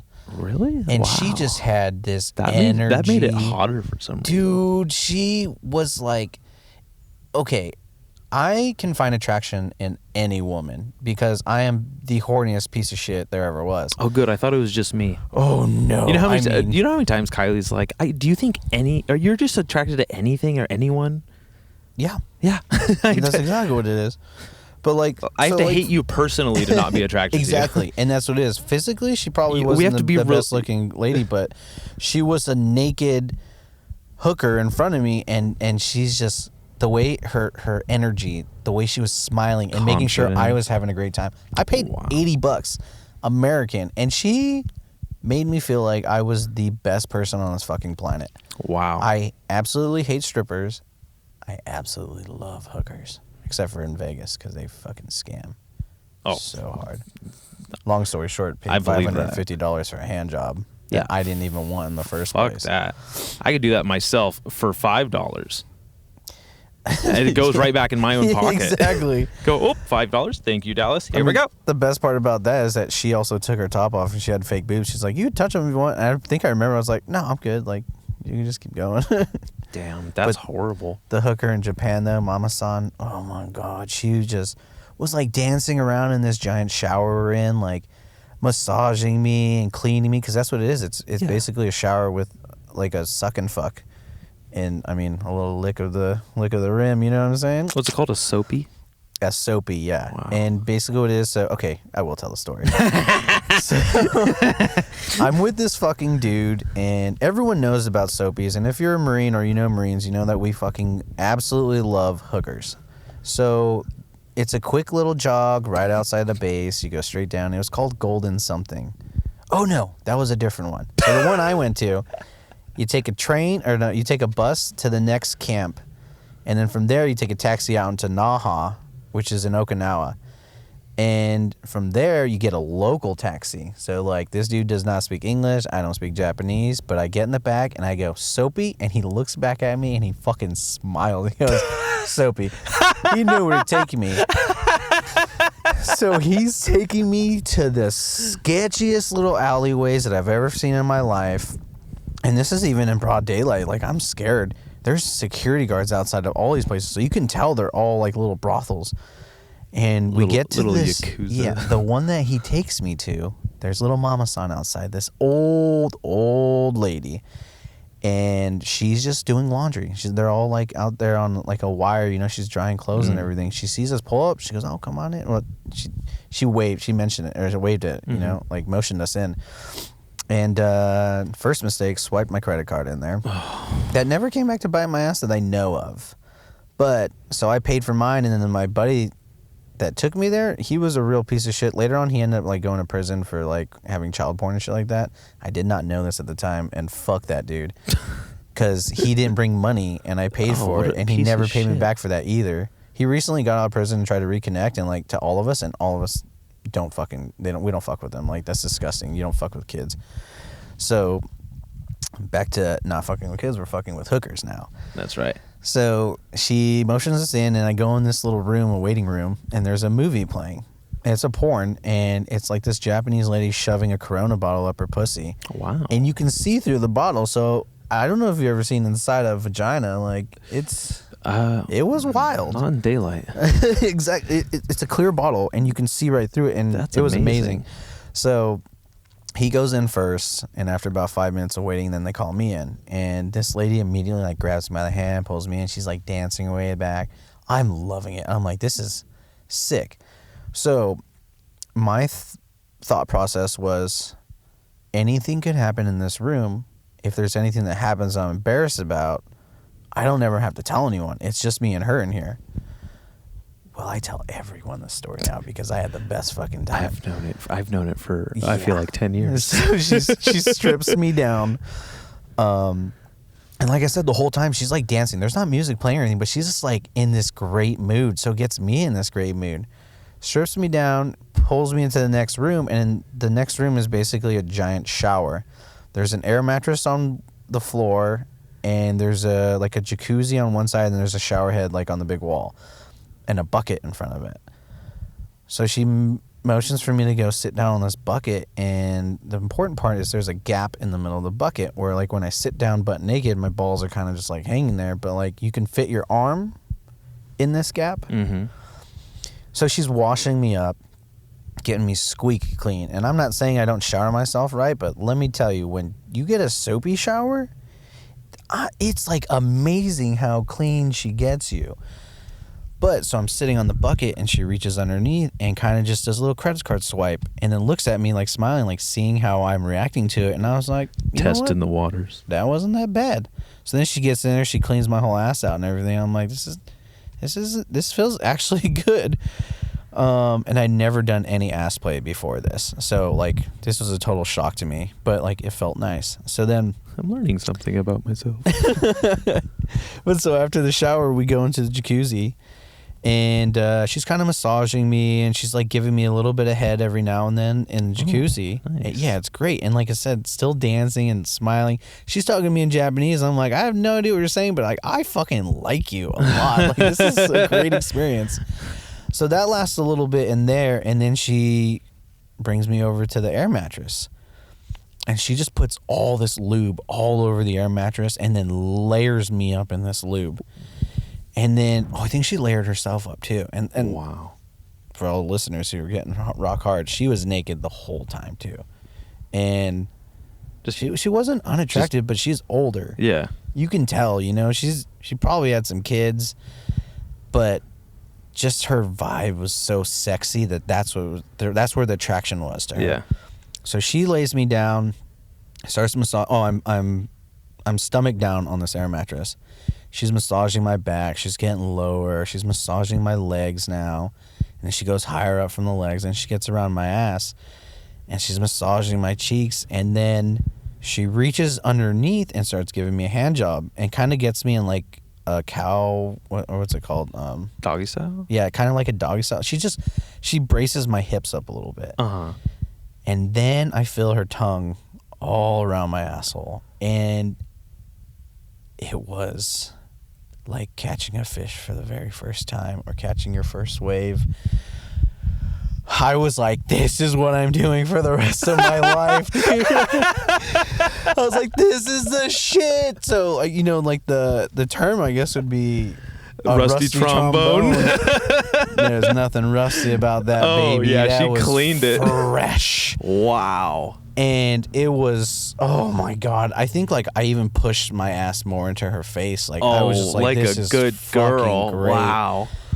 She flips me over and then puts a condom on and has sex with me, and then that was the end of it. But I was changed forever. I mean, every other soapy I went, like I was just hoping they would do that. And I didn't even think that there was more than one time. Oh, there was plenty of times. God. I mean, whatever I could afford. Oh my God, dude. Like I had one boot and he literally got hooked on him. Like his entire paychecks on his deployment to Japan were spent on hookers. 100%. Yes, like he like first and 15th. That's what would happen to me boom. if I went. There's no doubt about it. If I was in that situation. Oh man. Because that's like people. I don't need to bash people, but like, go get your asshole. That's what you pay for. Okay, yeah. So that's the best part. It was $80, and that wasn't like. I spent $80 on think of it like stupid Mexican shit. food. Okay, you want to get Mexican food from a place that has fucking roaches on the floor, has holes like gunshots in the windows, No English, no fucking English. You have to shit as soon as you're done eating the food. You don't want to go to Taco Bell because Taco Bell's fucking right there, and it's just not. It's not Mexican food. You know what I mean? No, it's not. If you go to the little brothels that are right outside of the base, you're going to Taco Bell. You don't want to go to Taco Bell, dog. You want to go to fucking La Mexicana in the middle of fucking nowhere. So that's where I was. That's where I ended up going. But the ones right outside, like they would just give you like a little bit of head and wash you up and massage you a little bit. But the massages weren't even good. I went to one. Oh, the saddest one I went to was in Australia. Oh fuck! Yeah, I knew it was a brothel because there was a line of fucking sailors right outside legal there it. too. It's completely legal. Oh, God bless Australia. By the time I got in there, this is like around probably midnight. I'm fucking hammered at the bar down the street because the bar's down the street from it. And you can drink in public out in the open there. I don't remember if we could or not, but I remember we were just chilling at the bar because $2 got you a pitcher. Fuck. And in Australia, $2 is a coin. So when we get our change back, all of us just had these pockets full of coins. Oh my God. So what we ended up doing was gathering them all up at the bar, and we just had stacks of these coins, and we're like pitchers. We probably had like 30 pitchers on this big ass table around. Everyone just had their own pitcher. Hell yeah. If people threw up, they threw up into empty pitchers and just left it there next to all the beer and everything. But so we're hammered, and I remembered where the brothel was, and I go out there, and I felt bad because I didn't realize it. Like, I didn't think about it. I was just drunk. I was like, I'm going to go have sex with the hooker. She must have gone through the entire ship because I'm in there, and she goes, are you going to stop now? And I was like, I'm fucking drunk. I don't think I could finish. Oh, yeah. And I kind of eventually, I was just like, I guess I'm done. Thing. She was miserable, and I was like, no. I felt pretty bad. But I mean, right after that, I just went back to the bar and just kept drinking. So, that's fucking hilarious. Yeah, it was. What a fucking world that we live in. Damn, I feel horrible for her. I didn't even think about getting the whole ship. Poor dude, pussy. There was like 40 dudes lined up, and I think there were 3 girls working that night. Damn, that's a hard shift. I used to complain about like a long line at Starbucks when I worked there, but I never had to. They're not shoving the coffee in your ass. You know what I mean? Like, I mean, at least they put a condom on, I suppose. Oh yeah, they do, because it starts off with like you get head, but with a condom on. I'm like, that's really not doing it. It's like I could do that myself. Well, it's uncomfortable. Like, it doesn't feel good at all. I don't think I've ever had a blowjob with a condom on. Oh, I have. I paid for it. It was. I wouldn't pay for it again. Yeah, no. But it makes sense, because obviously, like, none of us, I don't have any STDs, so I didn't get anything from any of the hookers I had sex with, which was really, which makes sense. like 3 or 4, Condoms. really, but the rest of the hookers just gave head or hand jobs, and still good enough for a little 20-year-old. Fucking A. Dude, 20. Jesus, I'm too horny. All my blood's in my cock. I can't even fucking at that think. point. But in other countries, you have to be 18 to drink, so that's why we're getting all fucking hammered. Oh, yeah, I figured. Yeah, I knew Australia is 18, and then. I miss hookers. There's not even a place like in America other than Nevada where it's. So, Whoa. Okay.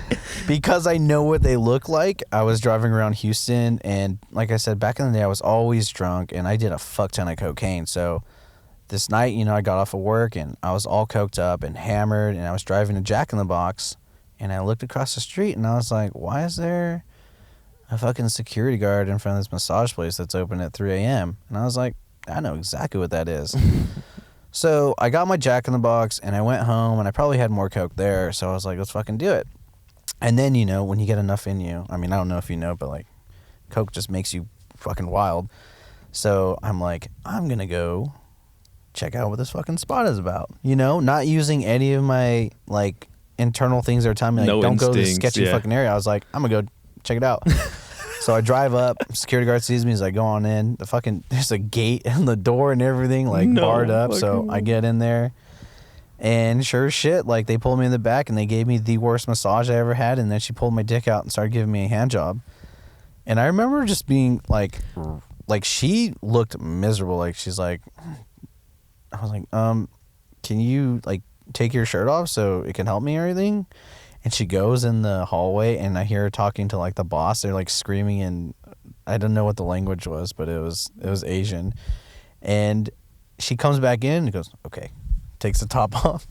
And they kept giving me a hand job, and that eventually, like, I mean, I wasn't going to finish from that, because she just looked so, like, she hated her life, and I was like, this isn't... A chick with a I hate my life facial expression, worst massage I've ever gotten, and a hand job. I'll just date my high school girlfriend, you fucking... Brutal. She just got fucking red. But yeah, I didn't know this was 9th grade all over again. Yeah. Jeez. And, like, I mean, I get it. It's a shitty job, but, like, the lady in Naha loved it, and yeah, I why loved can't her. they all be? See, you got the fucking... You got the drug dealer experience. Where they give you the pure shit first, you come and you only have crap. And that was my on first shit one, exactly. From the rest of the time.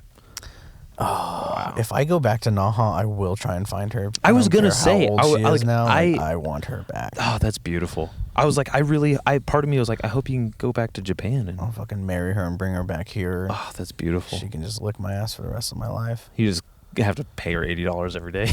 I've had a couple girls do it after, and like, it's fun because I let them know I like it first.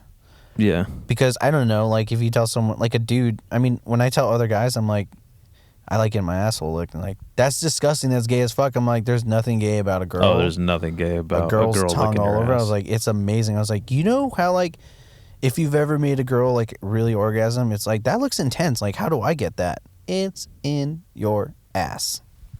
Tom Segura. Oh God. But yeah, so I ended up telling a couple girls, and like, I've gone on all fours, like doggy style, and have them back there. I've had a couple times like, it's like missionary. I'm the missionary one. I pull my legs back and everything. Oh, I loved it. Good for you, man. I've never. Now I shower before, and like I shave and everything, because I don't want to make that a bad experience at all for them. Asshole. I can't even. That conversation's a far cry from happening for me. Do you remember Andrew Lazoya? Did you ever see his ass? What kind of question is that? Did you see his ass? Is his hairy ass? He has the hairiest ass I've ever seen. I think we used to pull our asses out and compare to see whose was hairier. His was always hairier. I know, that's wild, because he doesn't look like he has hair, because he was a swimmer, so he didn't have all that hair forever. So I was used to seeing his body and taped it to his ass. That was fucking hairy. I started shaving my like whole chest recently and like my stomach and everything, and I look back at pictures of me with fucking torso hair, and it just looks disgusting. And I'm so much happier now that I like shaved it. I can't really grow hair anywhere on my body. Like, it's just this shitty patchy stuff. I don't know if you've ever seen Gizgaz shirtless, but like, he does not have hair I try to forget anywhere. it. Oh, wait, what? Yeah, Gizgaz doesn't have any No, I'm lying hair. then. I could only imagine him with fucking arm hair. Oh, his arm hair and his hand hair. Did you see the picture I put up? Yeah. Hairy as fuck. I am not excited the iPhone to 13 look like fucking that. kicks. Oh, yeah, dude. It's the portrait mode. I got in there. But I edit all thought my for sure pictures it was after. I was gonna say I thought for sure it was one of your fucking like Canons or something. No, it was the 13. I used the portrait mode, and then I used Darkroom to edit everything right after. What's Darkroom? Pop. It's just an editing app. I mean, you can literally use just the iPhone. Like, if you pull up a picture and you hit edit, Yeah. you can edit it that way. But I'm just so accustomed to Darkroom that I stick to that one. Gotcha. I use Darkroom to edit a picture's like colors and everything, and then I use one called Photo Leap if I want to Photoshop like a dick in someone's hand, which Photo Leap? yes. Okay. Like, I don't know if you've ever seen a picture where I get it to like you only see one, like there's a picture of me with my truck and the only thing you can see the color of is Patrick's star right there. Yeah. I can use it to Photoshop stuff like that, but I can also sometimes I'll take a picture and like there's a picture of my ex that I took and there's a Coke can floating in the river, and it was a beautiful picture of her, but the Coke can fucked the whole thing up, so I just Photoshopped it out. Like, I just added more water on top of it and everything. Oh, okay. So I use all those things to edit all my stuff. I need to find this fucking app right now, just because if Photo Leap? if I don't download it, I'll forget about it and I won't listen. When you open it, it's going to tell you that you need to pay for it. You don't. I know the Those gig. Fuckers. Yeah, because I have so many photo editing apps from this podcast bullshit that helps me make the little promo photos, little title cards and everything. Yeah. And so it comes through clutch having them. But I did Some end of up them are basically fucking- like in this group chat I'm in, I just Photoshopped dicks into everyone's hands. It's or like we're in mouths the or same something. group chat. I swear to God, it's just like, gnarly like gore, like shooting videos, and then like dicks in all your friends' hands. It was such a dark group chat. It's gotten a little less dark now. Like, in fact, that's probably a good thing. People I think it is maybe good they've redeveloped like some we're like growing. good human but emotions. But like, you know, like I said, the New Zealand shooting, when it happened, like we had all the videos saved on that group chat, watching it, like analyzing everything, like holy fuck. But now it's like I make one little dark joke in it, and we're kind of like, and I'm like, you guys forgot where we came from. Right. I hate that. I hate that I have to be the one who breaks the fucking hymen every time. What is that about? So silly.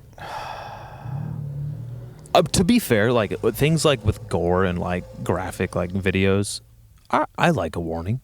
I was like, let me accept that I'm about to watch this instead of just come upon it. Because there's a couple of videos that like stand out in my mind that really kind of like, it's like, oh, that's not going anywhere. That's traumatized me forever. I got real lost after you said hymen, because then I started thinking about like all the times I've actually like popped someone's virginity, and I never remember being any of the experience that I was told like when you rip the hymen there's going to be blood everywhere and then they're going to be screaming and in pain. It was never, in fact, I heard that that's kind of a virginity. myth. I think 2 or 3 people's virginity, and I didn't even fucking know that I did. I don't think it really happens like that. It doesn't. I think it's a myth. I think Tumblr years ago told me that it's not real. Were we talking about Tumblr last night? Dude, I don't know what the fuck we were talking about last night. We were I was talking about so butts and how every shit-faced and Instagram, hammered. every single person should have a picture of their ass on Oh, Instagram. yeah, definitely. I used to post full nudes on Instagram. Me too. I mean, on Tumblr. Oh, well, I never posted any full nudes of myself. But There was a collage one time of like me having sex with people. Oh, that sounds awesome. Why didn't I follow you on fucking I used to use Tumblr Tumblr like as a dating app because everyone on there was so open about their sexuality. Yeah, they were. So it was like awesome. if you were out and open and you know, I would meet someone on like Plenty of Fish or Tinder, and then we start talking and I'm like, Plenty oh, of do you have a Fish. Tumblr? And like, yeah. And I'm like, we're definitely fucking tonight then. Yeah, that's And- so funny. Yeah, and most of them I'd be like, do you mind like if we take pictures or like videos so we can put it on Tumblrs later? And they're like, absolutely. They're like, that's exactly what. That's exactly- yeah. Hashtag I know there's so me. many people that would take photos, and I'm like, how do you get that? You I just think that's ask. why No, but that's not what I'm saying. I think it's like, how do you get to that level? Oh yeah. Because like I think that's why I think Tumblr got its hooks in me from Tumblr was the icebreaker. Yeah, like it got the fucking hooks in me so young. Like I just always would be taking photos of like sexual shit. That's why like my Instagram's like fucking. I was telling Kylie that last night. I was like, she introduced herself to me, and I was like, yeah, I kind of know you. I was like, I always like see your ass on Dallas's like Instagram, and like I want to follow you because you seem like a cool person, but I think it's weird because the only time I ever see you is when it's your ass. And she was like, you could totally fucking follow me. It's a compliment that you like seeing my ass. And I was like, I figured because you guys are real open about that shit, like. So yeah, and it is, and she mentioned something about it too. She was like, it's so much cooler when someone's just honest about it. Yeah, it's you can tell it's so a much healthy less relationship. weird. Yeah, well, yeah, it's like, I mean, I hope so. I have a whole highlight on my Instagram that's just like half naked photos and shit. Yeah, I remember noticing that you guys were perfect for each other when I showed you the naked picture of me and like on Montana, and she was like, "Oh, you have a tattoo on your side?" I was like, "Yeah, it's Rise Against Lyrics." And she goes, "Oh, I didn't know you were gay." And I was like, "Oh fuck!" I was like, "This is so perfect." It just like what like. I don't even know where she pulled that out of. Hilarious. And I was like, oh yeah, that's my girl. It was perfect. Yeah, I have a whole fucking highlight called male gaze, and the entire thing is just. Is it your ass? No, it's her. Oh, male gaze. Oh, I thought it was gaze like GAYS. It's just nothing but. I was gonna fucking buffer when I'm trying to show you. Oh God! Just video. It buffered at the right spot. Look at her just for like squatting years. away. Yeah, right. Kylie, if you're listening, that ass is fantastic.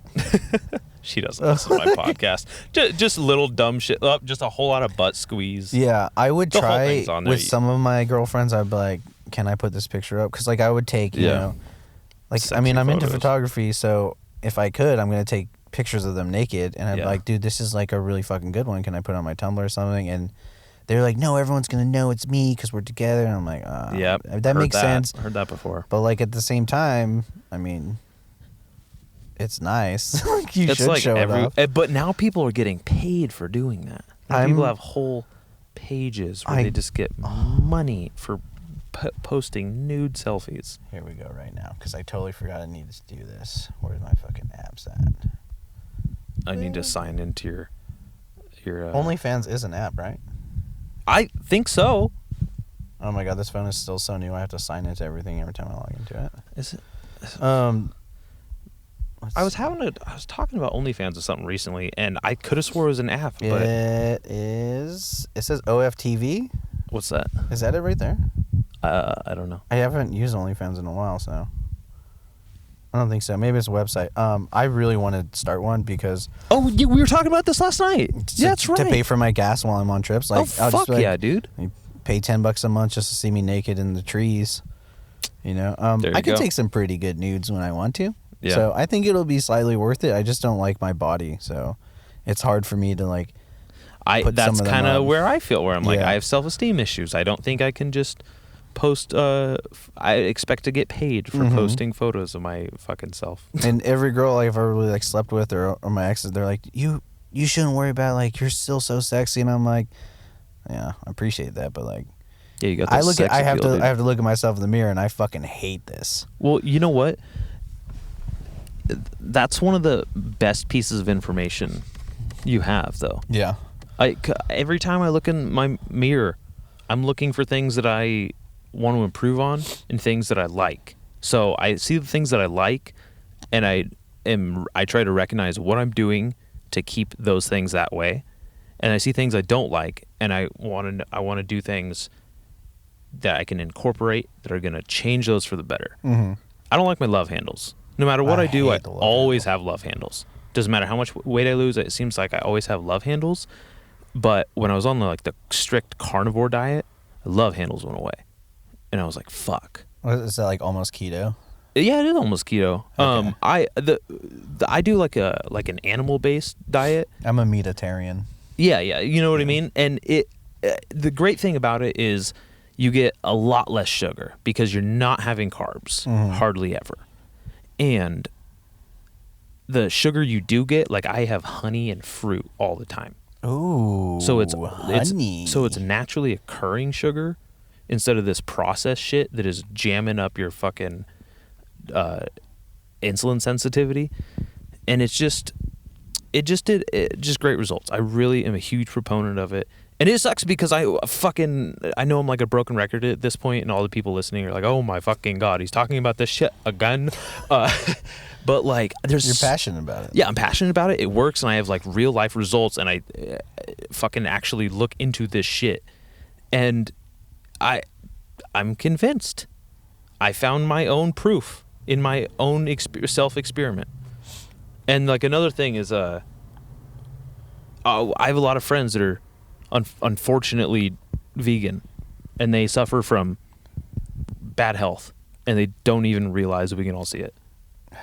They are out of shape. They are overweight. They are skinny fat. They have horrible anxiety. They have mental illnesses. They have depression. They have all of these things that is just being compounded by something as simple as what their gut biome's telling them, by what they're putting in their body, food wise. They don't get to eat chicken, dog, and chicken is the fucking best. Like that's why they.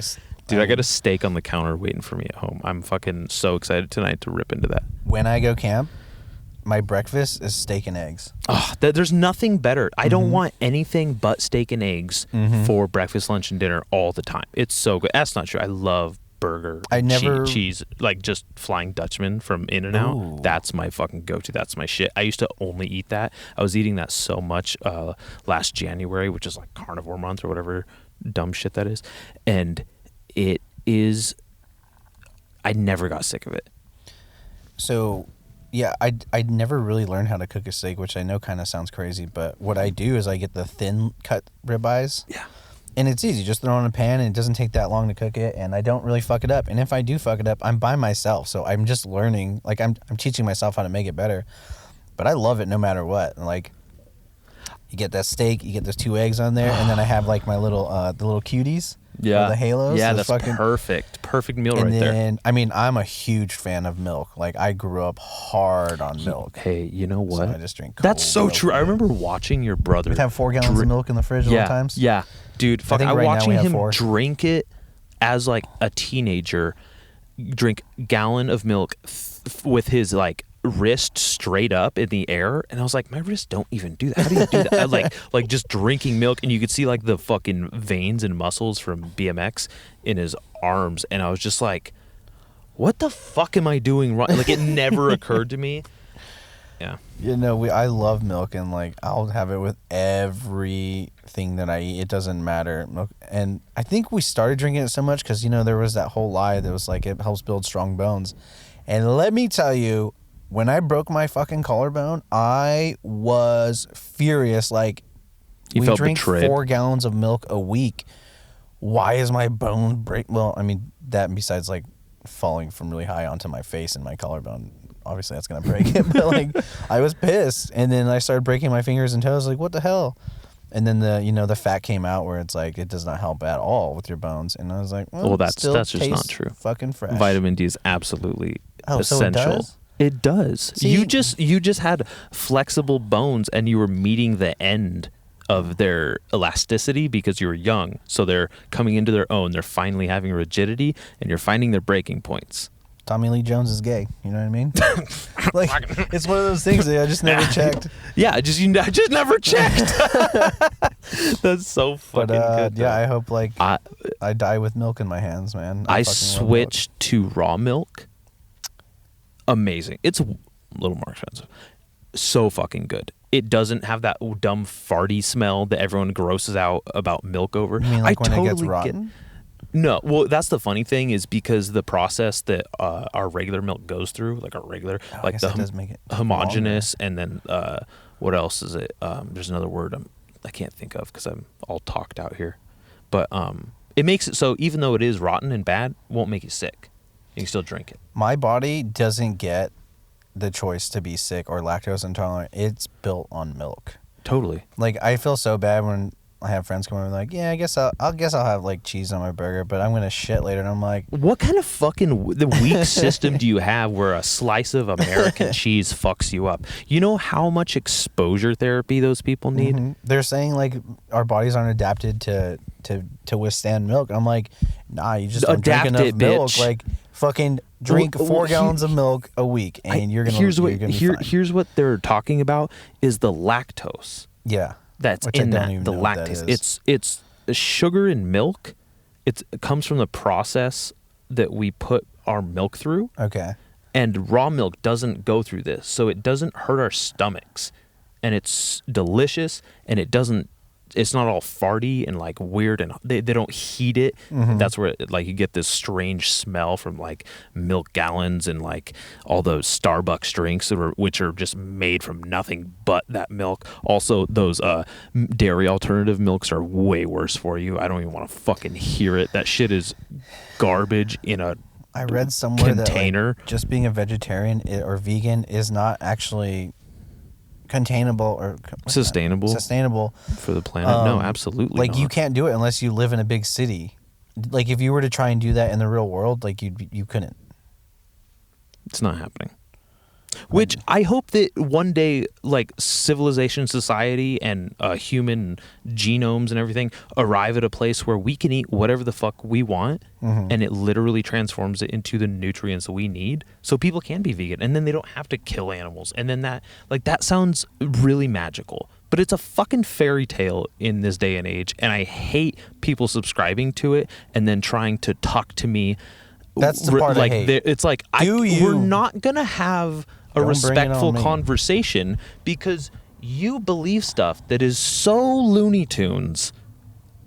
Like I'm gonna be sitting there with like a chip on my shoulder. I'm gonna be like, oh, okay. Like everything I say is gonna be like, like I'm gonna be like, oh, you know. And it shouldn't matter. I don't care that people eat differently.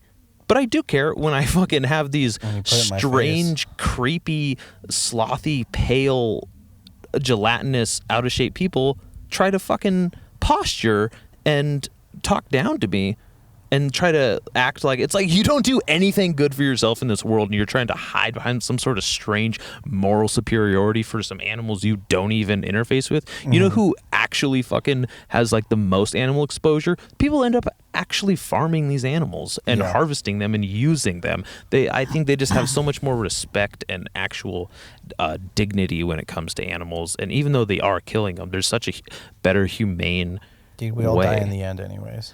Yeah, so thanks for annoying me with your dumb oat milk this whole time, guys. Same thing. We should show them like the nature is metal thing whenever someone brings it up and be like, check out this fucking deer getting mauled.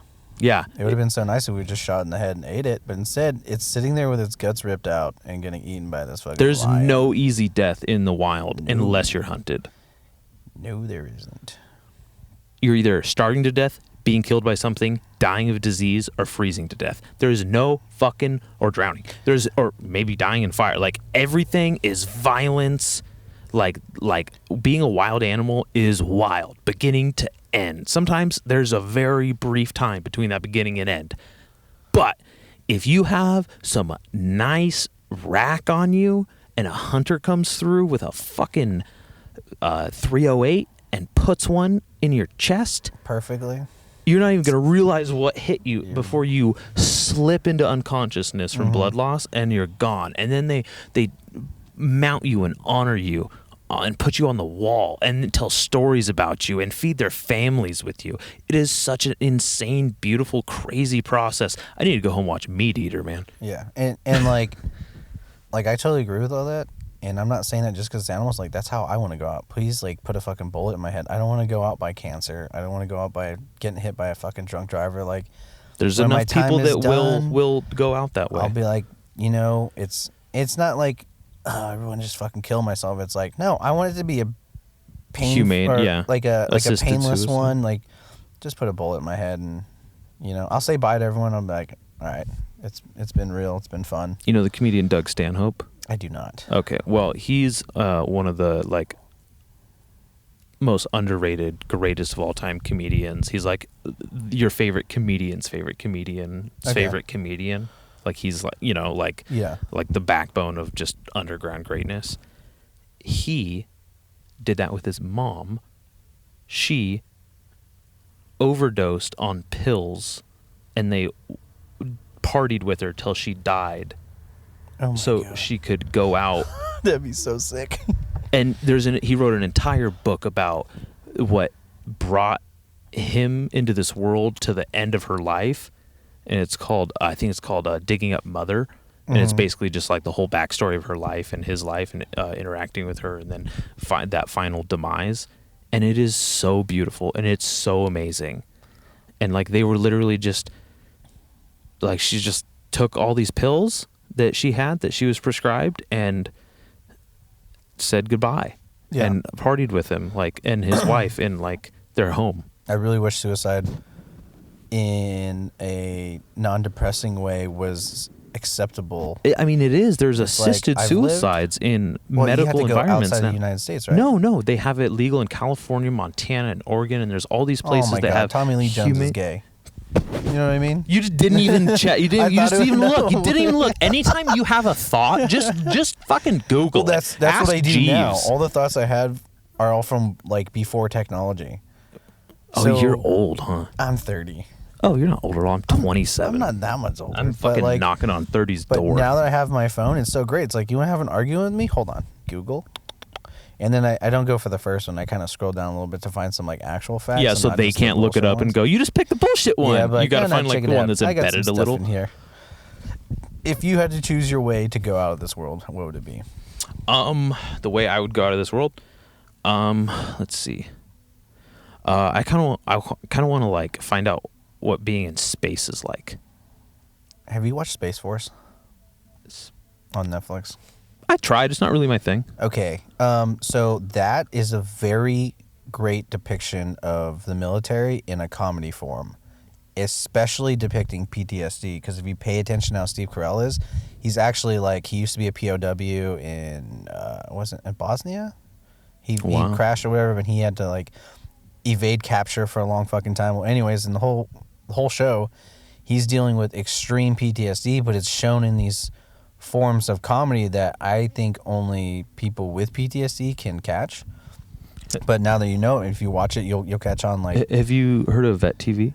oh my God, I met Donnie O'Malley. Oh, really? I wanted to suck his dick, dude. I Oh was my like, God, that's so you're my cool. fucking hero. I keep forgetting to get a subscription to that so, fun fact about Donnie O'Malley, when I was leaving Afghanistan, you don't just leave. Like, you don't just leave an area. There's a Someone's going to come process. and replace you.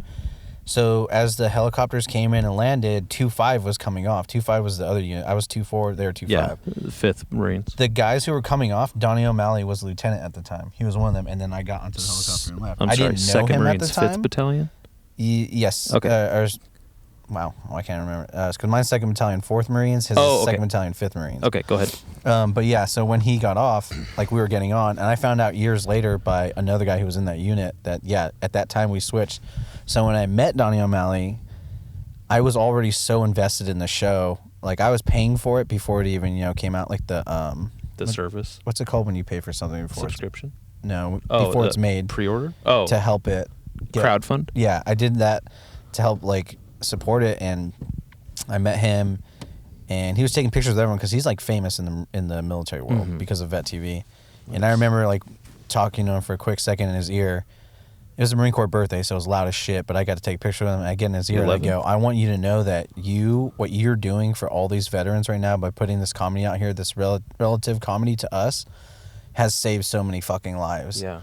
And he was all pumped on him. I got him a beer, and then like I made him chug it with me, which is kind of a douchebag thing, but it was so fucking funny at the same time. Fucking perfect Marine thing to do. I was like, hey, here's a beer. He's like, oh, thanks. And I go, let's fucking go. And he goes, what? I go, right now. And he started chugging with me. I was like, all right, sick. But yeah, Donnie O'Malley is fucking dope. I haven't been on Vet TV in a couple of years just because I try and disassociate with being a Marine anymore because it's kind of depressing on my life. Like, not ever being that proud of myself. I mean, that's different. That's like, my EGA on my truck. But I get it. But he used to do these hikes. They were called the 22 hikes. For the 22 a day. Yeah, for the 22 veterans a day who kill themselves. But it was to raise awareness. So what we do is we call it Silky's hike, and You get everyone those meets short up little in a sexy city. shorts. Yeah, and we hike I think 22 kilometers, and you're carrying like, you're supposed to carry a certain amount of weight. What I would do is I'd carry a case of beer. Nice. Because there's all kinds of alcohol involved in it, but I would carry a case of beer and as soon as it go down, I'd stop at the next store that I could and refill it back up. But I went to a bunch of those hikes with him, and because I really supported all that shit. And those hikes are such a great bonding experience for all veterans, because like you get active duty and you get veterans of every branch. My favorite part is the Marines are always on the fucking front. Of course they are. They're the baddest of the bad, dude. It's so much fun. And they kill the most. They die the most. They sweat the most. They're the fucking biggest dicks. Yeah, and in the cock lineup. That whole thing is why I'm trying to disassociate with being a Marine. I mean, obviously, I always have my pride in it, but it's like I can't find you have pride big in gay Navy energy. Yeah, but like my job right now, I'm a barback at a winery, and like when people ask me, "Oh, so what do you do?" I fucking hate that question because I can't say I'm a Marine and be proud of it. Man. I'm like, oh, I work at a winery and I bar back. Oh, so what is that? I just restock fucking bottles of wine and I clean dishes. And like, oh, okay. But back in the day, it was like, what do you do? I'm a Marine. Get the fuck out. Thank you for your service. That's so awesome. Have you been anywhere? It's like, yeah, I've done a deployment here, done a deployment there. And their eyes just widen, and now it's like, I'm fucking talking to you with microphones. Yeah, because of it. And it's depressing to know that I'm not that anymore, and it's like trying to find myself in this new world. So that's why, I had to get away from Vet TV, because that is just straight up reminding me of everything, but it's in like the funniest form ever. Some dude I went to school with in Napomo, he's an actor now. That's not Napomo. It's Napomo. You guys are so funny that everyone knows that, but like to me, it's like, oh, that's the swap meet commercial. I was at the swap meet every Saturday and Sunday. That's crazy. Fucking, he's got to act and be in one of those recruitment. Really? Yeah, he's like the scrawny kid with long hair. Oh, that's fucking tight. Yeah, it's fucking hilarious. God, yeah. I need to open, because I follow it, I think, on Instagram. But Yeah, I've had it muted and everything for over a year now, just because trying to get away from it. But have you thought about doing something to participate with Marines or their culture now, just to as a type of even employment, so you can have some sort of like relative pride even? When I got out, there's you know what contracting is? Yeah, fuck basically yeah. like super fucking sneaky squirrel shit over there where you get to smoke a lot of people and not worry about the government stopping us. I wanted to do that, and we were kind of signing up to do it, and then I think my knee got hurt in Texas pretty soon after, because I was just drunk and riding my bike and I fell. That's right. I remember hearing about the knee. I can't carry a person, so I will not put myself in those situations, because like I said, we used to beat the shit out of people to get them to try and either kill themselves or get out. So, because we don't want that weakness. Well, I consider myself a weakness now. I wouldn't, like, I wanted to be a firefighter. I'm not going to be able to carry someone out of a fucking burning building, or even not out of a burning building. Like, I can't carry another person because my knee will fail on me. What do you have going on with your knee? Is it? Well, when I was in high school, I tore my LCL and I didn't even know. Yeah. And I found out because I went in for some therapy on my knees. They were hurting after wrestling. And yeah, that'll fuck your knees up, guys wrestling. They did MRIs on it, and they're like, when did you tear your LCL? And I was like, what are you talking about? You tell me. I'm here for these answers, like, what do you bitch. mean? And they're like, you tore this a while ago. It's all scar tissue buildup. And I was like, I do not fucking know. I was like, I get hurt all the time. My pain tolerance is extremely high. Like, probably one of the times my knees swelled up, I just kept going. But that was the beginning. And then in Texas, this is like fucking way later, I heard it again. I think it's the ACL, because it ripped like on the inner right side. MCL. Or the MCL. Because I tore this last April. Yeah, and basically what happens is now if I step the wrong way, the lower part of my leg will shift left instead of the way it's supposed to bend. Because whatever's supposed to be in here that holds it is not here anymore. Yeah, it's not stable. You don't totally need those anyways. If I was to jump out of the back of my truck right now and land on this leg, it would fucking rip. You hear that knees over toes guy? No. Oh my god, he has this terrific type of exercise like routine. I don't even know how to describe it. He literally had just destroyed knees, was a basketball player in college, was not gonna get anywhere in life with his knees. They were destroyed. Began what he calls bulletproofing his knees, and basically just totally reconstructed his knees through training. and it's knees over toes, and he has this incredible like system where he breaks it down. And when I hurt my knee, I had already heard about this guy, so I started watching his videos and started doing these exercises and things that were gonna facilitate like a good recovery. And I haven't hurt my knee again since. I've been skateboarding and do jujitsu, and I'm clumsy, and I walk on roofs all day and fucking climb through attics, and like it's very reliable because in part of this man's exercises, and you watch what he can do with his own knees, and it's not bullshit. Okay. And I totally believe it. Rogan talked about it, now. and he had him on. It was terrific. It was such a great episode. A lot of what he does is, I used to embarrass Kylie after I hurt my knee because we'd go for walks on the beach, and then I'd walk backwards. I'd walk backwards for like a mile. Or I'd run backwards, I'd jog backwards. And I used to go down, we used to live on the top floor apartment, so I used to go down like 3 flights of stairs backwards. Oh my God. And I did all of these things to help repair my knee. I also took BPC 157, which is a body protection compound, it's a peptide regardless, it heals your injuries. It heals stuff. It's like banned by USADA and stuff. And I got my dad some. He has this torn bicep. I've been taking it recently because I have like a damaged disc in my neck right now. It's like crunched, and like I have this fucking shooting pain down my arm. So I was like, gotta get back on the 157, dog. Yeah. So I think I really need to just lose a lot of weight. No, yeah, no, I was gonna say, like, absolutely, your knees are gonna feel better when there's less weight on them, but they'll also feel better when they're strengthened. Yeah. So there's definitely some, like, you ever see like a big fat guy, like that picture of you? Yeah. Oh no! Yeah, I know. Just kidding. But dude, fucking like big, but like giant obese people, and they're walking. They have these fucking gnarly calves because they're carrying all this weight. So that muscle is there. Have you ever seen my calves? I can see, yourself. Dude. I can see your cankles from here. What are you talking about? One of my nicknames was legs. Oh, dude, I want to fucking look at that. No, fucking look at my That's calf. muscle, baby. God, everyone's gonna think we're so gay. No, we are. Oh wow. Oh, yours are nice. Yeah, that's what I'm saying, dude. But yeah, it looks so funny with my cowboy boot. This is a lot of muscle, but like it's just because it carries around my fat ass all the time. No, it's because you actually fucking. Like, how much gear? What was the weight of stuff you had to carry? Oh, I try to remember. I know it's like around 125. That's fucking crazy. Yeah, so my lower lumbars are crushed because I got an MRI on those as well because I was like, yo, my back really fucking hurts. And I think it's more than like the normal amount of hurt. Yeah. So I actually had to go to therapy and everything for it. But they're like, yeah, when I was 21, they did an MRI on my back and they're like, your lower lumbars are crushed. And what we can tell is that you have arthritis of a 40-year-old already in there. And I was like, so that explains the fucking pain. I think when I went into the Marines, I was 5'8". When I got out, I was 5'7".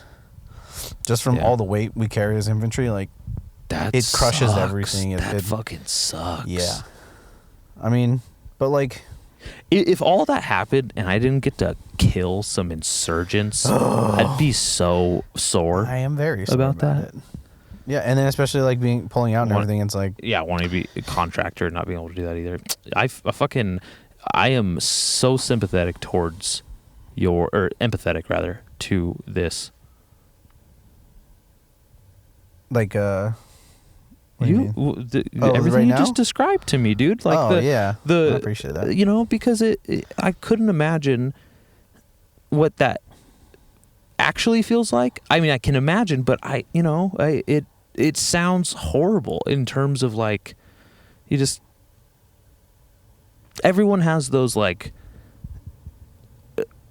realities they can't change and their circumstances that are beyond their control. Yeah. And it's a tough pill to swallow sometimes. I think I cried for like 3 days after I found out they pulled out. Yeah. And then it wasn't 13 Marines, but it was 13, like I think it was like 11 Marines and a Navy and a sailor and a soldier. But like, which was like most people that had been killed in Afghanistan. I was distraught, dude. It was so shitty. And I think I put up a picture. It was like, stop letting us fucking die if you won't let us kill. And that was my biggest thing, was like, we had the chance to smoke out so many of those motherfuckers over there. Like, one of my boys got shot because we saw these dudes passing a radio, and our lieutenant was like, we can't do anything. That's not enough hostile intent.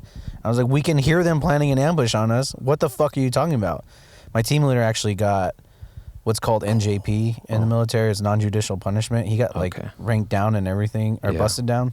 Busted down. Because he was yelling at the lieutenant about it. He was like, dude, these motherfuckers are right there. Like, we can't do anything. He's like, no. So he got off post, and he got in trouble for it. And when my boy came by, he was a dog handler, but like we were real tight, and I was like, hey dude, don't go that way, because like there's guys planning an ambush and we weren't allowed to kill him. He was like, all right. Well, they got tasked with going that way, and he got shot in the leg, and the AMP dude in front of him got shot 3 times in the chest and got killed. Jesus. And we're like, we could have prevented all of that shit if you would have just let us kill them. And I get the whole reason not to, because some people do, civilian casualties and all that shit. It does happen. It's war. It does suck. I'm not going to go out there and try and kill kids, but it does happen. But, like, when you know that you can kill someone who's going to hurt us and you don't get to, that fucks with you. And then knowing that my brother got fucking shot and had to get sent home because we couldn't do anything, that fucking sucked. That eat away. Have you spoken to him since? Oh, yeah. No, he's fine. He's, like, in New York City. No, I know. I'm just saying, like, about this. Oh, yeah. I mean, I'll drunkenly hit him up sometimes, and I just like, dude, I'm so fucking sorry for how it all went down. You soberly talked to him about it? I mean, while we're in, yeah, because, like, he has a great mindset about it. I think he got a tattoo or something over it, and he tells people he fell on his bike when they look at, like, the bullet shot. They're like, what is that? And I broke my leg on my bike. He's real cool about it. But, I mean, it sucks. And I remember hearing, like, because they shot him up with morphine for the pain. And the last thing he said as he got in the helicopter was like, you guys better shave my balls because I'm going home to fuck my girlfriend. Hell yeah. So fucking cool. Dude, fuck yeah. Good for him. Yeah, his name was Dow. We bonded in the desert in 29 Palms. He's from Hawaii. I love that area. Yeah, it's the worst when you have to live. I spent my 21st birthday in a hole there. So that was I hate that place. It didn't even occur to me that there was any sort of operations around there. So base rather, like just it's military operations. Decommissioned army base. They deemed it unsuitable for a base to be there, and they're like, let's put the Marines there then. Yeah, I did, and there was just so much. I was like, what's going on? Because we were in fucking. Not Palm Springs, Joshua Tree, and there's all this shit driving through. And I was like, what the fuck is this about? These are some big ass. I've never even seen these vehicles before. Yeah, I've seen these vehicles on the side of the I-5 or whatever, the fucking whatever it is out there. Is it I-10? I think it is I-10. The one next to Pendleton. Oh yeah, that's the 5. Yeah, the 5. And I was like, I've never seen these this close in my life. All I could think about was, damn, glad I'm not paying those gas prices. It's all JP8 diesel, baby. But we were in the desert, and I found out he was from Hawaii, and just made a stupid remark like, "Oh, you're from Hawaii. You probably know this girl who moved from Hawaii to Lompoc." And he was like, "Well, we'll describe her." And I was like, "Oh, well, he's really entertaining this." And I forgot the girl's name, but she ended up on the wrestling team in Lompoc, and I think her last name was Blanco. Oh, fucking perfect. The wrestling coach's name? The wrestling coach's niece or some shit like that was her. He's Hawaiian. That makes sense. Yeah, so he harassed me to get on the wrestling team, and I no. Yeah, but I remember telling Don, I was like, oh yeah, she was on the wrestling team. Her name is whatever, Blanco. And he goes, I do fucking know her. And I was like, are you kidding me? So that's how we became friends. That's fucking cool. Yeah, he was like, yeah, she left in the middle of high school, and I know she went to California. It's like she ended up in shithole of Lompoc and was on the wrestling team with us. She was fine as hell. That's funny. Man. Small fucking world. I met another dude in 29 Palms. We were messing around with some tanks. We were doing classes on them, the tanker guys were teaching us all about them. Yeah. And after it, we got to jump on the tank and talk to the dudes who were in the tank, and I was like, hey, do any of you guys know Staff Sergeant Barrios? And one of the dudes I do, but not from him being a tanker out here. I know him because he's my recruiter. And I go, did you go to Cabrillo or Lompoc? No, I said, are you a conquistador or are you a brave? He's like, I'm a conch, and I go, fuck you. And he's like, are you from fucking Lompoc? And I go, yeah, dude. I was like, Sergeant Barrios was my fucking recruiter too. And he goes, that's fucking insane. And damn, that's small ass world. Who was who was that guy?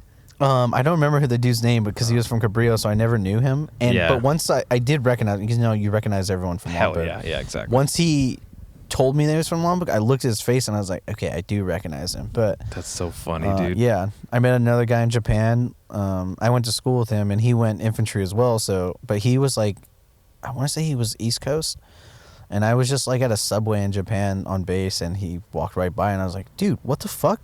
I forgot his name. I think he's here in Lompoc too again, but like gave him a hug, and I was like, it's fucking great to see you, dude. Small ass world, small ass Marine Corps. Small ass Marine Corps. You ever seen the picture of? I'll probably have to pull it up. His name was First Sergeant Castle at the time. It's a very famous picture of a dude coming out of a kill house in Iraq. He's carrying a K-bar and he's all bloody and he's being held by two other Marines. When I show you the picture, you might recognize him. But I got to meet him in real life, and this dude is a fucking badass. He is short because after he got all fucked up in this house, like they had to take out parts of his legs. Like they took his shins off, like Cotton and King of the Hill, because he got so fucked up. Where's this goddamn picture at? But he's like the sergeant major of SOI, and everyone knew the story about him. What's SOI? School of Infantry. So it's what you okay. What you do right after boot camp. Gotcha. It's hard to keep up with all the abbreviations. I learn a new one every time I talk to a Marine. Have you ever seen this picture? Oh yeah, fuck yeah. I met that dude in the middle. That's wild. Damn, that's crazy. I don't know. I can't tell you how many goddamn times this photo has. So I don't know if you've noticed this, but he has a pistol in one hand and he has a K-bar in the other. He's covered in his own blood and every other Marine in that room who died. That's all their blood. He got shot like a couple different times. He got blown up by a grenade. He like protected some of the dude. He has shrapnel on his body and everything. He lost like a good percentage of his blood. So we all know the story about him, obviously. And we were told like he's going to come to one of our classes.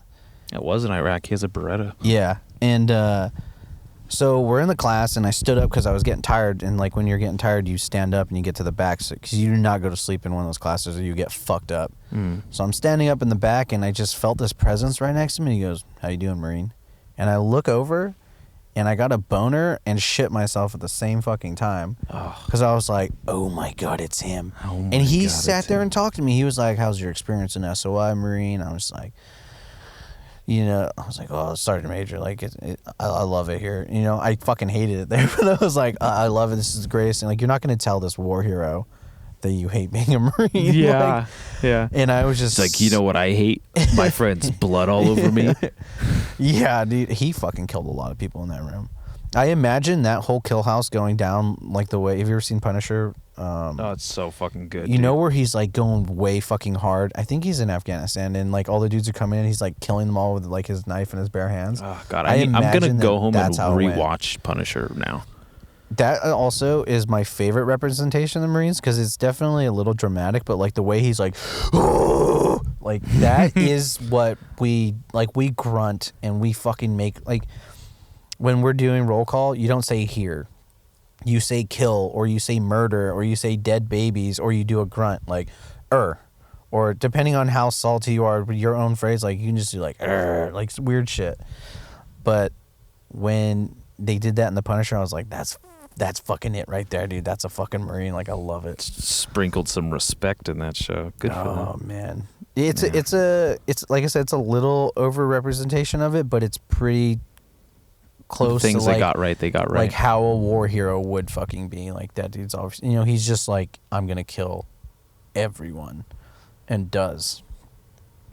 It's so weird how something so awful is so romantic and so in just I think just being like in around that culture for like those few months, it just rubs off on you. You just tell it's in these people's like mentality. Also, I don't think a boot loves anything more than being in jujitsu compared to being on base or anything. They were always so happy and relaxed and so like, oh, you're being nice to me, and like, oh, you're not calling me a cranny eating faggot. What?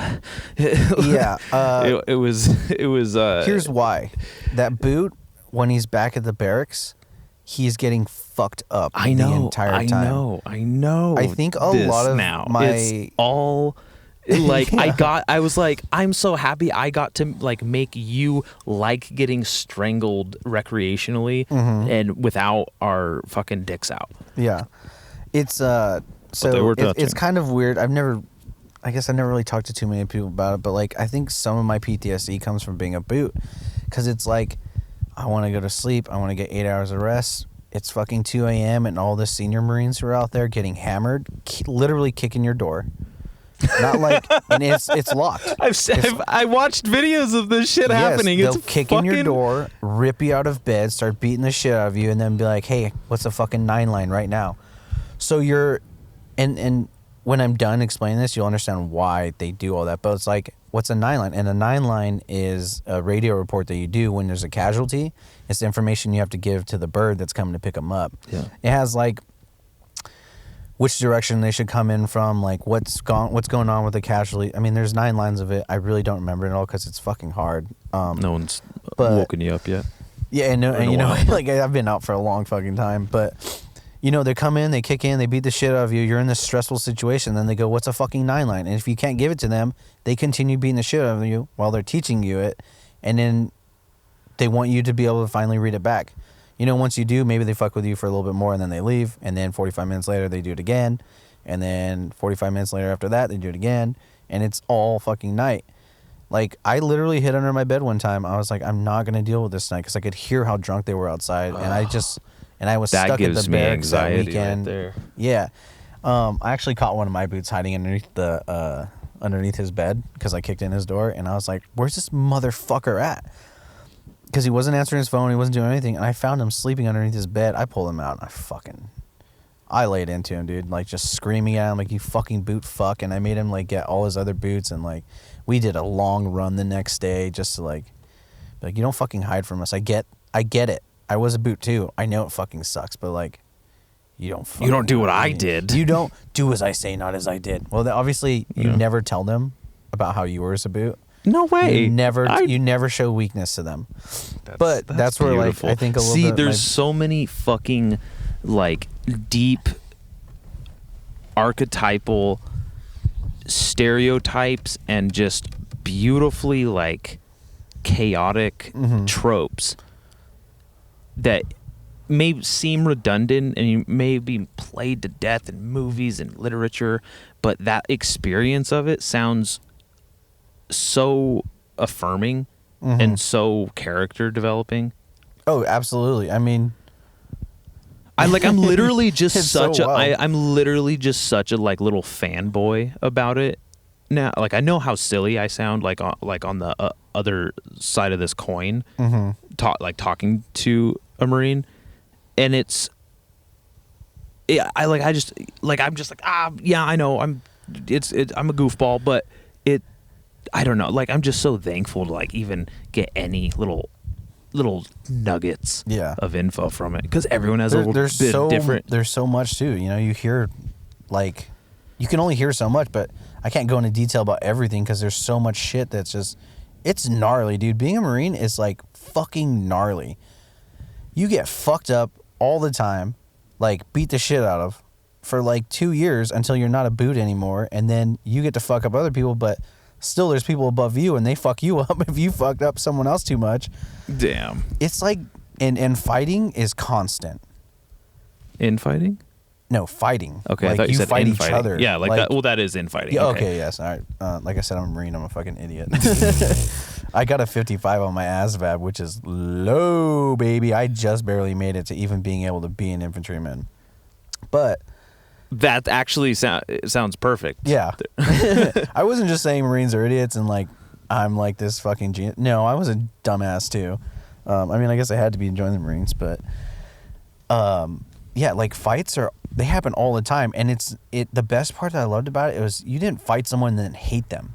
You fought them, and it was over with.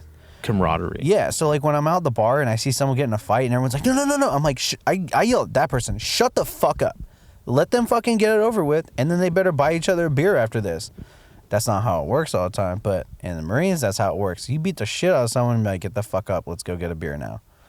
And then you're tight. And the whole thing is, I mean, it's the whole culture of it is you're learning to kill another human being and win that fight every single time. I remember we used to patrol, and, you know, like I said, we have our radios that can listen to their radios, and we'd hear them be like, oh, yeah, we're going to go ambush these guys when they get around this corner, and it's like, wait, no, those are Marines. No, we'll wait till the Army gets here.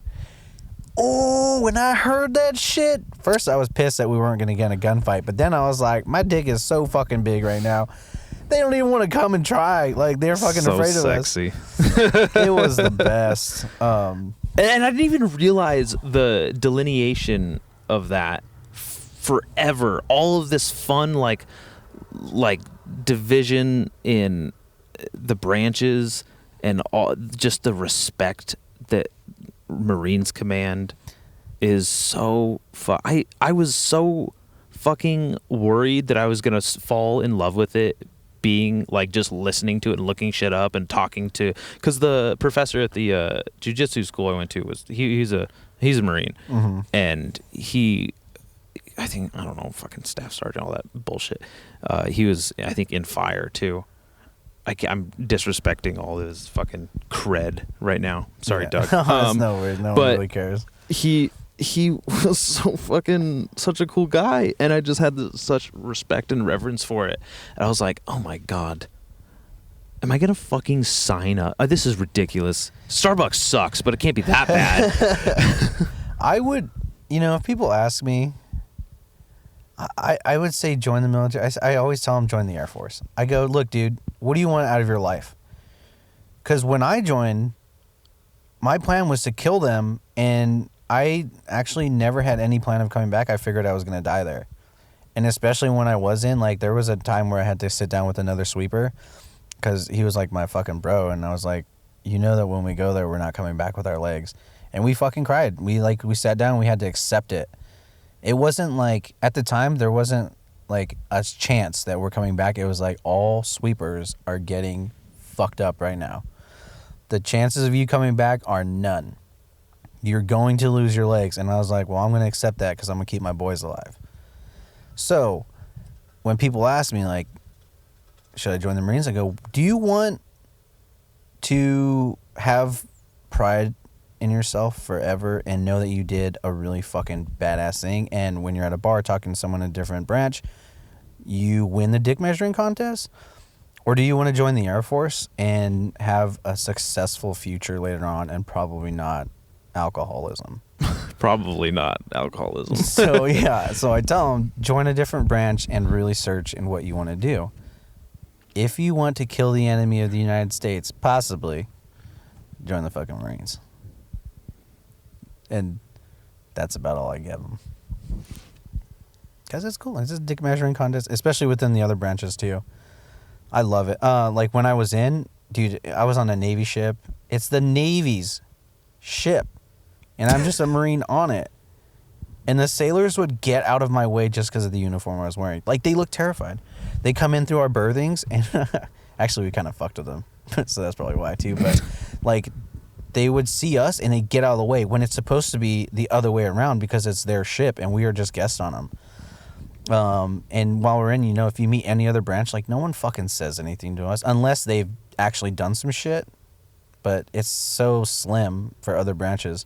Now that I'm out, I respect every veteran. I don't care whether they were deployed or not. Like, you fucking signed up, I'll buy you a shot. Like, and I do that. And when I'm at the Sham all the time, I can find them. It's so easy. You look at the haircuts. They're wearing a watch. Who the fuck wears a watch? If you're not a first responder or a veteran or active duty or something, you don't fucking wear a watch. And so you can see it. They wear the watch. They got the haircuts. They're young. They're in shape. And I can tell. I always ask them, like, Air Force or Space Force? And now it's mainly Space Force. We'll chit-chat for a little bit. I thank them for their service. I buy them a shot. And then we all get fucked up together. That's so funny. Yeah. I used to be a Fucking dick Space about Force. it in Texas because I was Texas is a whole nother monster. Oh, I'd there's imagine. so many there, but everyone has pride in it and their service. So like, I'd work at a bar and they'd come up and I never, like, I mean, you can tell I'm a Marine if you really pay attention because I wear like my KIA bracelets and I have like my stupid boot tattoo that says USMC.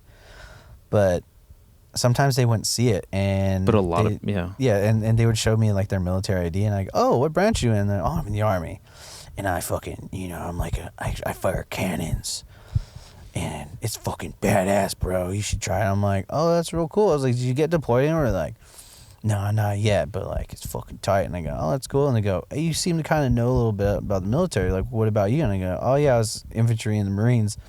They all will shut the fuck up immediately. Some even apologize. They're like, dude, I'm sorry. Like, I didn't mean to go off that much. I'm like, I don't care anymore. Like, thank you for your service, for real. Like, but it is still kind of funny to get that reaction and be Get like, get a little bit of satisfaction. Yeah. So good. what a fucking life. Fuck yeah. But now I want to find what I'm going to be next. I have no fucking idea. That's so exciting though. I'm looking forward to see what you do, you know. Like, it's I know. it's an open book. Yeah. Like, after this Colorado trip, I just know I'm going to finally, like, I'm going to get another full-time job again and actually try and find some pride in something I do. It's so stupid. At the winery, they gave me a name tag, and it says, like, Brick Barn Wine Estate, and it says Nathan. Ooh. And I was so ready to fucking quit that place, but they gave me that name tag, and I was like, oh, shit. Like, I'm part of this place. And now, like, even customers like, oh, my God, Nathan, like, and they'll, they'll say my name and everything, and I'm like, wow, I actually found a little bit of pride in something now. So now I'm, like, getting headstrong again. I'm going to, like, go out there and figure out what the fuck I'm going to do in my life. Which is probably going to still involve having sex with a lot of hookers, though. Nate, God, I love hookers. thank you so much for doing my podcast. This has been one of the coolest places I've done a podcast. Man, it is getting a little cold, though. Let's wrap this shit up. Let's fucking go get a beer. Fuck. Oh, that's right. You're not drinking. I can't Oh, that's drink right fine. now. I'll drink one for you.